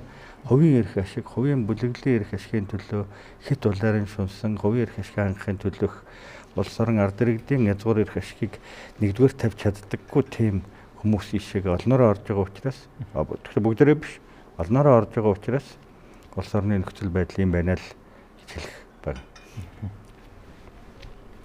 Саяныхыг тодруулахгүй бол бас нэг баахан их 80 төгрөг хэвлээд инфляцийн хүлээлтийг бас нэмчих магадгүй тийм ээ. Хүлээлтийг бас буруу явуулчихвал баларна шүү дээ. Түрүүн би нөгөө ярьсан өнгөрсөн 7 хоног чинь нөгөө мөнгөний бодлогын хороо өмнө хурал болсон бодлогын хэд хэдэн шийдвэр гарсан. Яг тэн дээр би бол саналаа хэлсэн. За гадаа ингээд багшлал цалингаа нэмүүлэгээ зогсож шүү. За Монгол банкнаас мөнгө хэвлэж тарааж болохгүй шүү гэдэг ийм санал гэсэн. Монгол банкныхан бол удирдлагууд нь бол мэдээж тийм байхгүй. Энийг одоо тэр урсгал зардлаас өөрөөсөө шийдэд ингээд гаргах юм байл. Хэрвээ мөнгө хэвлэл тараах юм бол дараачих нь давлгаан цогтод энэ улс орон чинь байхгүй болно шүү гэдгийг маш сайн анхааруулсан. Тэгэхээр ямар ч байсан мөнгөний бодлогын хороонд орсон учраас би бас тодорхой иргэдийнхэн саналыг бас тэр мөнгөний бодлогын хороон дээр бас хилээд яриад ингээд байгаа юм. Өнөөдөртөө яг бодлогын хүү их өндөр байгаа. Бодлогын хүүг багасгах гэдэг саналыг бол байнга гаргадаг. Яагаад гэхээр хувийн аж ахуй нэгж дээр очиж байгаа зээл бол өндөр хүүтэй байж шүү дээ. Бодлогын хүү өндөр байхаар эдгээр дээр ч асар өндөр 12% бодлогын хүү гэдэг бол цаашаа бараг 15-6% хүүтэй болж ингэж очиод энэ нь бол бас аж ахуй нэгжтэй тэг болоод байгаа юм. Тэгэхээр ямар ч байсан энэ оноос өмнө бид нар бодлогын хүүгээ багасгах тал дээр бас асуудлыг ярих энэ гэдэг юм яригдсан. Тэгэхээр бас тодорхой бас үр дүнд хүрж гин бас эн чинь худлаа яриад юм яриад байж болохгүй. Тэр очсон газараа бас зөв зөвтэй шийдвэр гаргах талаас нь ингээд яриад хэлээд байх юм бол бас хүмүүс ойлгох юм байна гэсэн би дүгнэлттэй байгаа. Тийм болохоор одоо энэ усын их хуралд дараагийн сонгуулиар одоо дэгийн манай энэ залуучуудаас ингээд оруулах хэрэгтэй байгаа юм л та. Тэгэх юм бол бид нар чинь бас энэ оруулах намын ч бүртгэхгүй оруулах юм бол тодорхой хэмжээнд бас эн чинь хазаарлаж болдго юм а гэдэг би мөнгөний бодлогоор сайн анзаарсан. Тийм болохоор зөв зөвтэй хүмүүсээ дэмжээсэ гэдэг л ийм л зүйлийг би одоо хүмүүс цаашаа ярьж байгаа гэж бодож байна. За одоо ингээд 2.8 ч байт юм 3.5 ч байт юм ингээд цайлуус нотор хэмжээ нэмэгдлээ те. Яг жилийн үдид энэ чи эффект явсаар байгаад төгрөг үн цэнгүүдэд багш нар дахиад ажил хавьул яах вэ? 4.5 сая болгоо 3 сая 500 ч мөнгө биш байсан юм байна. Анхнаасаа л ер нь 5 сая болох байсан юм байна гэд жигсаатгалвал яах вэ? Энд бэлэн байгаа юу? Одоо бол энэ байдлаараа байх юм бол яг л тэг шүү дээ. Нэг жилийн дараа биш юм а гэхэд 2 жилийн дараа бол ахаал бүгдээрээ жагсах ба. Засгийн газраас байхгүй мөнгөө бид нар ингээд хевлээд өгчдөг. Гэтэл өнөөдөр 3,000 төгрөгөөр авж байгаа талх нь 5,000 төгрөг болоод явчихна. Нөгөө талдаа бид нар хувийн хвшлийнхныгаа яах гэж байгаа юм бэ? Хувийн хвшлийнхэн дагаа цалингаа нэмж чадахгүй. Тэгэхээр одоо энэ 880 тэрбумаар нэмэгдэж байгаа цалингийн зардалтай холбоотойгоор инфляцийг боддоор юу болж байгаа юм? Хувийн хвшлийнхэнд энэ бодлого нь өөрөө яаж нөлөөлөх вэ? Энэ инфляцид нөлөөлнө. Хувийн секторт ч нөлөөлнө. Ингээд бүтээмжээсээ төрүүлээд цалин ийм өндөр өсчихөөр ер нь эрэлтийн инфляцийг өдөнө. Дээрэс нь одоо хувийн хвшлийг чирнэ. Хувийн хвшил дагаад одоо цалингаа өсгөх таарна. Хувийн хвшил энэ өртгөө бүтээгдэхүүндээ шингэнэ. Ингээд дараагийн одоо инфляцийн юм шинэ циклийг эхлүүлэх юм өндөр эрсдэлтэй. За даваа хэлээд тэр бүгдээрээ хайртай болоод бүгдээрээ бах эмч нартай хайртай гэл ингээд даварсгал зарлаа хасаад ч юм их усвар гаргыг нэмээгээд шүү дээ. А нөгөө талд нь яг энэний тэр эдийн засгийн нөлөөллийг бид тооцсон. Жилийн дараа юу болох юм? Инфляц дээр иргэдийн бодит амжиргаан дээр яаж ирэх вэ? Энийг сармагжуулахын тулд эдийн засгийн бодит өсөлтийг бий болгох эдийн зогс явж иж энэ чинь нөгөө сөрөг эффект нь багасна. Сөрөг нөлөөлөл нөгөө инфляц бодит орлогын дороотол юмны үнийн өсөлтийн нөгөө талд нь бидэрт тийм төлөвлөгөө байна уу гэдэг л байгаа юм. За бид нэмж болно. Тэгэхээр нөгөө талд нь нөгөө эдийн засгийн савал томруулах асуудал шүү дээ. Ядаж нүүрсдэс маань тэгээ бодсон хэмжээнд 90 сая тонн гарах юм уу? Тэрнээсээ давуулж чадах юм уу? Эдийн засгийн бодит гүйцэтгэл нэмэгдэж чадахгүй бол дахиад за 1 жилийн дараа биш юм гэхэд 2-3 жилийн дараа дахиад цалингийн асуудал хөндөгдөнө. Энэ бол баг үнэ. Тийм энэ байдлаараа бол 10 жил хүрэхгүй хугацаанд дараа атар талхыг бараа нэг шуудаа мөнгөөр төгрөгөөр авах гээд байна шүү дээ. Энэ мөнгө ч өөр үн цэнэг болоод байна шүү дээ. Төгрөг ч өөр. Яах вэ? За тэгэхээр гадны хүмүүс тэр за та 26 оны төсөв гэдэг юм том зузаан ном ороод ирсэн байж байгаа. Тэр номын нэлээ хойгоор нь тэр нэг судалгаа энэ жилийн төсөвдөр судалгаанууд хийгдээд ингээ ороод ирсэн байна. Тэн дээр сайн харах юм бол төрийн өмч 100 орчим компани дотоодын нийт бүтээгдэхүүнд эзлэх хэмжээ 70% гэж байгаа шүү дээ. Тэр 100хан компани. Энэ юу гэсэн үг вэ? Бид нар маш буруу замаар явцсан байна. Бид нар одоо яах вэ гэж асууж шít. Энэ 70-ыг чинь 20 юм уу 30 болгож бид нар зөв зүйтэй эдийн засгийг ирнэ. Түүнээс одоо хамаг юмаа бид нар одоо төр даатгачаад төрд банк байна уу байна. Төрийн банк гэж байна. юуны одоо нөгөө хөгжлийн банк гэж байж гин. За нүүрс зис хоёр нь хоёулаа төрийн өмчт компани байна уу? Байна. Зөөдөг төмөр зам нь байна уу? Байна. Чи хамар юм төрд байж шít. Бүр хамгийн ихтэй зөө. Орон нутгийн өмчтөй 8 нэрийн барааны дэлгүүр аптек байна хаа. Тэгэхээр нийтийн бие засгуулалт байгаа шүү дээ. Тэгэхээр чи бид нар биш үү те энийг багасгачаад жижигхэн болгож цомхон төртөө болжож л бид нар эдийн засгаа яаж яах вэ? Энэ тэнэг юмнуудаа яаж зогсоох вэ? Энэ мөнгөний одоо ханш алдж байгаа байдлаа яаж зогсоох вэ гэж ярина. А түүнээс ийм том данхар төртөө байх юм бол бид нар одоо Мозамбикийг гүйцэхэд 1-2 жил дутуу байна. За та гурав товчондоо сэдвээ хай. За дээрээ л одоо баг гүйсэж байгаа хэрэгтэй. За товчоо ярих шүү дээ. Сэдвээ хаалаа шүү дээ. Яг уу гадны хүмүүстэй яг уу найзуудын тэртэй яриад явахлаар ингээд гайхаад байдیں۔ Та нар ч одоо 3.5 сая үжиж яагаад та нар проблем байгаад байгаа юм бэ? Энтгийг найз мэзүүлтийг чам. Тэгээд өөрөө болохоор Сингапурын иргэн учраас ингээд Сингапур эдэр дээр яаж ийсэн гэдэг зүгээр битээр нэг мундаг улс төрч биш л дээ. Гэтэ зүгээр тиймэрхүү юмуд ярьж байгаа гот хөрхий ингэж хэлж байгаа. За дэлхийн өнцөг болон бүртэл улс төрчны том дээгүр бол их мөнгө иддэг. За Америкт үзэсгийн 8 дайман зэгсгэмсэг зардаг ч юм ингээд мөнгө иддэг. Тэр нь гэхдээ мэдэгддэггүй. Доошоогоо ингээд хөрхөн ингээд айгу байхгүй болчих. Дундаас доош давхар ингээд бүгдээрээ ямар ч авилга байхгүй ингээд. Тэнгүү чи нийгэм нээгүүц өрхөн болчих. Манай энэ дарга нар маань ингээд нөгөө өсхийн үлэм тэ боломж л олдвол ерөөсө хамгийн түрүүнд л ерөөсө юун дээр ч хамаа байхгүй л үлэн тариалал. Гэхдээ ядаж юм компьютер дээр хүртэл үлэн төлтэй тэр чи одоо энэ ч одоо аваад л юм шиг өгч игээл ингээл төрийн бидний татвараар авсан юм Apple-ийн компьютер чи авчаал агтлал сая төгрөгөөр зараал 5 саяар авсан ингээл жил болгон л бараг хөдөлж өгдөг гэж ер нь нэг дарга орж ирлээ ширээ солино тэ хуучин даргын энэ хусуулдаг энэ заяагүй хулгайчин ийм муухай ёндоогүй хиймэргүй өрөөнд суухгүй бүх юмын солино гэл ингээд солио. Тэр мөрний тал дээр бол би бол юу гэдэг энэ датаг нь гаргаж ирэх хэрэгтэй. Сая та харсан те нөгөө тоног төхөөрөмжийн зардал гээд амар том яам болох юм. Өчнөө тэр бомб. Зарим нь бод хичнээн 900 тэрбум 700 тэрбум яг юу авах гэдэг. Бидний татвар мөнгө. Би сая тэр нөгөө мөнх эрдэнэ ахын лайвыг бас харж ирсэн. Тэр ямар гоё тансаг офистэй. Амар гоё кофений машинтай. Бид Монголоо. Тий. Би бүр татхан ч нэг мөр 60,000 төгрөгөөр нэг юм уу чандаг юм авчих. Тэр бүр ингээ амар гоё. Тэр миний татварын мөнгөөр та бидний татварын мөнгөөр тэнд авж штэ. За яг би тэр улсуудыг тэнд муухай газар ажиллах ёстой тэр ийм гэж хэлэхгүй зүгээр л би хувийн бизнес эрхлэгч өгсөн мөнгө маань төлсөн татвар маань миний авж байгаа ашигаас хамаагүй их 3-4 дахин их байж тэнд ингээд хүмүүс ниймэрхүү дүү байдлаар ингээд идэж уугаад янз янзын байдал байж байгаа. Үнэхээр харамсмаар л бухимдлаа гарах зөрхөртлөө үйл. Тэр сая төсөв ярьсан. Нөгөө уг нь бид нар чинь ийм хүлээлттэй байгаа шүү дээ. Одоо дарга нарын ярьж байгаа бол одоо ерөөсөө энэ нөгөө ашиггүй ажиллаж байгаа компаниудаа одоо ерөөс нэг бол хувьчлаа, нэг бол олон нийтийн компани болоо гэж. Тэгсэн чинь энэ жилийн төсвүүдээр ерөөс нэг ч компани хувьчлах ч юм уу олон нийтийн болох 0. Тинчээс орж ирэх орлого 0 байгаа. Хүү энэ чи бүр 2-3 жил яриад хахад яагаад төсөвдөр энэ ашиггүй ажиллаж байгаа компаниудаа ядч дампууруулад дуудлага худалдаанд орох мөнгө байхгүй байна. Нөгөө саяны яриад исэн тэр олон компаниуд чинь төсөвдөр нэг ч орж ирээгүй байхгүй. Энэ бол байж болохгүй байхгүй. Тэгээд би түрүү ярьлаа те. Ингээд орон нутгийн өмчтэй ингээд ийм юу төрд автикгүй нэг ч юу гэсэн юм бэ? Одоо тийм болтлоо бүр ийм нэгж рүү ортлоо ингээд захваа шүү дээ бүр төрд.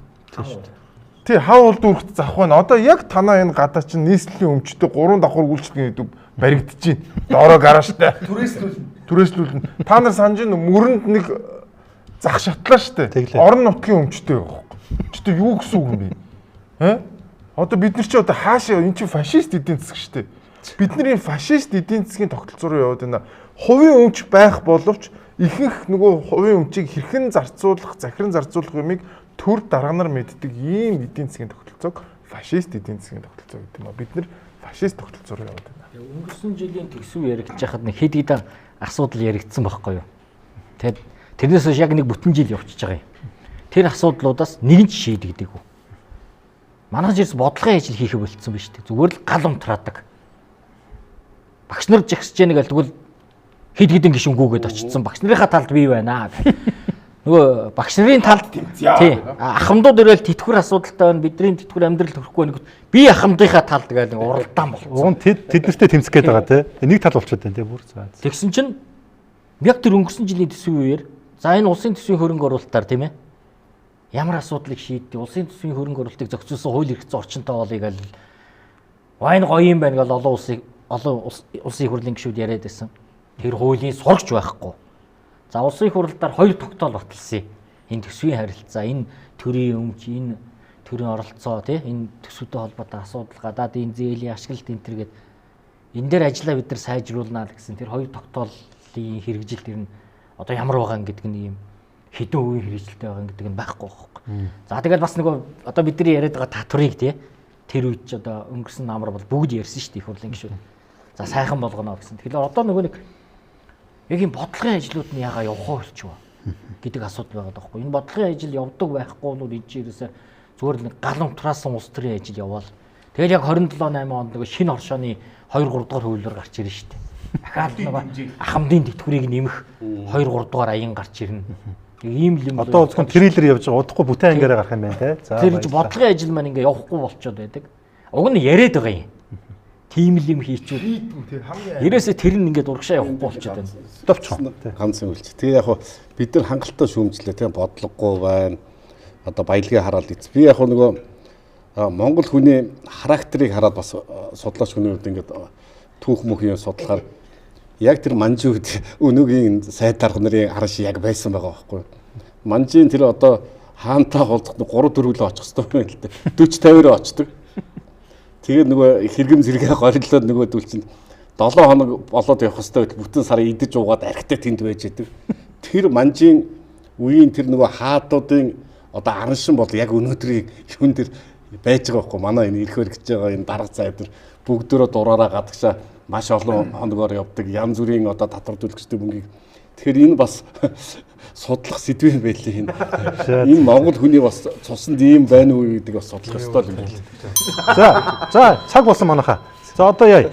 Зүгээр түрүүн нөгөө хилцүүлэг ингээд эхэлсэн те. Амраагаас эхэлсэн баг те. За тэгэхээр ингээ уруугаар одоо явчих. Та маань өнөөдрийнхөө яг энэ ярьсан цалин нэмэхээс илүүтэйгээр татвараа багасгаачаа гэдэг энэ хүү сэдвийн хүрээнд санал дүгнэлтээ маш богино хийгээд өнөөдөр хилцүүлгээд тэгээд дуусгая гэж бодож байна. Эдийн засгийн доктор даваад урж. За тэгэхээр мэдээж одоо бид нар хангалттай ярьлаа. Татварын дарамтыг багасгахгүй бол энэ одоо төрийн албанд ажиллаж байгаа 220 мянган хүн чинь тэр цалин нэмдэг, цалингийн өгдөг одоо хувийн хвшлийнхэн маань бүр сөхрөөд унтсан байх шүү. Одоо цаашаа одоо алхах замгүй болсон шүү. Одоо цаашаа та нар цалин мөнгө нэмэх ямар ч боломжгүй болсон шүү гэдгийг бид нар ерөнхийдөө сая ярьлаа шүү. Тэгэхээр энэ дээр бас бидний хэлж ярьж байгаа зүйлийг маань бодлого хэрэгжүүлдэг хүмүүсийн маань чихэнд хүрээсээ тэд нар маань тэрийг авч ятгахтаа нэг 10-20% хэрэгжүүлээсэй л гэсэн ийм л хүсэл тавьмаар байгаа юм байна. За баярлалаа. Дэд профессор эдийн засагч Дэлгэр сайхан. За ер нь яг Монгол улсын төсөвт хэлсэн төр данхаасан энэ бол шууд бид нар буруу бүтцээр буруу эдийн засгийн загвараар явж байгаа гэдэг нь тодорхой. Цаашдаа ингэж яваадах ямар ч боломжгүй. Цаашдаа бидний цалин хөлсний өсөлт, урсгал зардлын өсөлт даахаа болно. Одоо сая ойрын 2-3 жил бол хадсангуу нүүрсний үн сайхан байснаас болоод орлого нэмэгдсэн тэрийгээ дагаад харамсалтай бид үүсчихсэн. Одоо бол бодлогоо засч эхэлж гэнэ гэж ойлгож байгаа. Тэгэхээр цаашдаа ингэж явж болохгүй гэдгийг хаана ойлгоод хувийн хвшлээд дэмжсэн, саваа томруулсан, эдийн засгад хэлсэн өнөөдрийн 20 гаруй тэрбум байгаа эдийн засаг 40-50 тэрбум долларын эдийн засаг 100 тэрбумын эдийн засаг урт хугацаанд болох тэр чиглэл рүү явахгүй бол өнөөдрийн Монголын эдийн засаг нийгмийн нөхцөл байдалд асуудлууд огт шийдэгдэхгүй гэж хэлмээр байна. За баярлалаа. Эдийн засаг шинэ гэрэл. Бид нэр татварыг хангалттай буулгах хэрэгтэйгээ яриад байгаа. Дээр нь эдийн засгаа чөлөөлье. Тэ?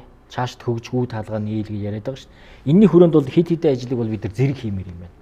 Нэгдүгээр энэ төрийн бүтэц оролцоо орон тоог 2-3 дахин бууруулъя.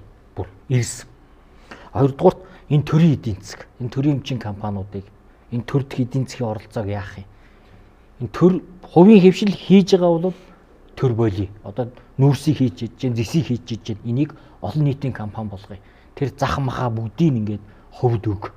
Төр яг өөрийнхөө юм эдийн засгаа бүтэн чөлөөлье. Ингэх юм бол бид нар татварыг хангалттай буулгах тэр реформ хийх боломжлог гарч ирнэ. Дээр нь нэмээд гадаад дотоодын хөрөнгө оруулалт хийх.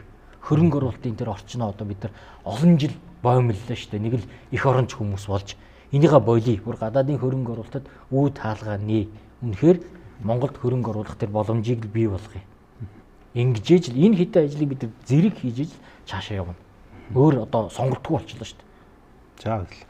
Бизнес эрхлэгч Хан Туман. За яаралтай нийгмийн даатгалын татварыг 2 дахин багасгаад дээрэс нь одоо нэмэгдсэн уртгийн албан татварыг 5% болгоод багасгая. Энэ бол аж ахуйн нэгжүүдэд ерөөсөө ус цас шиг хэрэгтэй. Хэрвээ нийгмийн даатгалыг багасгах юм бол бид нар ажилтны албан хаагчдын цалин нэмэх гэдэг. Яг тэр багассан хуваар нь. За 5% болгоод багасгах юм бол буцаалтыг 5% болгоно гэдэг. Одоо үгүй ээ зүгээр 5% болгоод багасгах.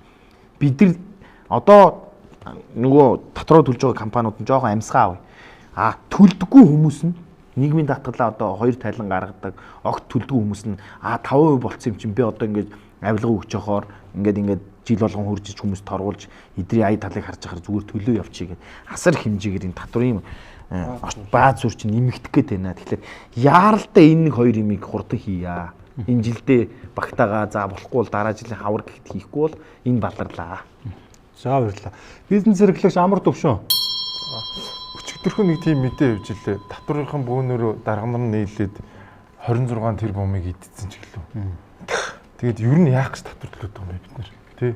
Одоо ерөөсөө татврынхан нь хусдаг, за энэ төрийнхэн ч хусдаг ингээд ийм л юм болчлоо. Тэгэхээр нэгдүгürt энийг хэдүүлээ бодох цаг болсон байна. Хоёрдугаарт ер нь яг би зүгээр маш жижиг юмнаас эхлэе гэж бодож байна. Яг магадгүй ингээд том юм байх юм бол улсын хурлын гишүүдээс ганц юм гомоор байна тий. Энэ олон төрийн өмчийн компаниудыг ядаж 3-1-ийг хувьчилт юм уу, дампууруулт юм уу, дуудлага худалдаанд оруулалт юм уу тэрийг энэ жилийн төсөвдөр оруулъя гэдэг зарчмын зөрүүтэй санал гаргаач. Тэгэх юм бол эн чинь бас нөгөө ядаж багш нарынхаа цалин нэмэхэд айгүй том юу болно. Магадгүй энийг заавал Монгол компаниуд авах болбгүй олон улсын компаниуд тендерт нь оролцоод авч болно шүү дээ тэр компаниудыг. Тэгэхээр энэ зах зээл дэх энэ маш том хэмжээний үхмэл хөрөнгө байгаад байна. Энэ төрд байгаад байна. Төр энэ үхмэл хөрөнгөө гаргаад эдийн засгийн хэрэглэлтэнд оруулаач. Энийг улсын хурлын гишүүд минь дэмжээч л гэж. За баярлалаа. Хилцүүлэг дуусна. Тэгээд төгсгөлд нь энэ нөгөө Непко эвлийн газраас энэ Аргентины ерөнхийлөгч Хавьер Милегийн энэ Миле эренгээд энэ ном гарсан те. Одоо энэ номыг уулна энэ шинэ амар 2 надад өхөл өсtöнд өгөхгүй л яваад байгаа. За. Гэхдээ яг энэ номыг та уншаарай те. Энэ нөгөө нэгэн үеийн Өмнөд Америкийн хөгжил дэвшлийн манлай болж исэн Аргентин улс хэрхэн одоо шалтаа бууж дороодсон те. Юун нөгөө Мозамбик, Зимбабве болж исэн, Венесуэл болж исэн. Одоо энэ хүн гарч ирээд энэ улсаараа яаж өөрчлөгдөж байгаа, төрийн албыг ямар цомхон чадварлаг те, төр ийм олон мянган хэрэгтэй хэрэггүй нөмчөөс эрхийн салж байгаа. Сая энэ сонгуул болоод бас нэг парламент дах нөгөө юу суудлаас нэмэгдсэн баг шиг байлээ те. Харсан те. За тэгээд ямар ч энэ номыг бас манай монголчууд уншаараа тэгээд сайд дараанаас тоохгүй илгүү дээ. Тэгээд ямар ч нэг өнөөдөр хилцүүл үзэж байгаа хүмүүс бас энийг сөгсөн. Уншсан улсууч бас байгаа бах те. Хүрэлцээсэн та тавдаа тэгээд талархлаа илэрхийлье та.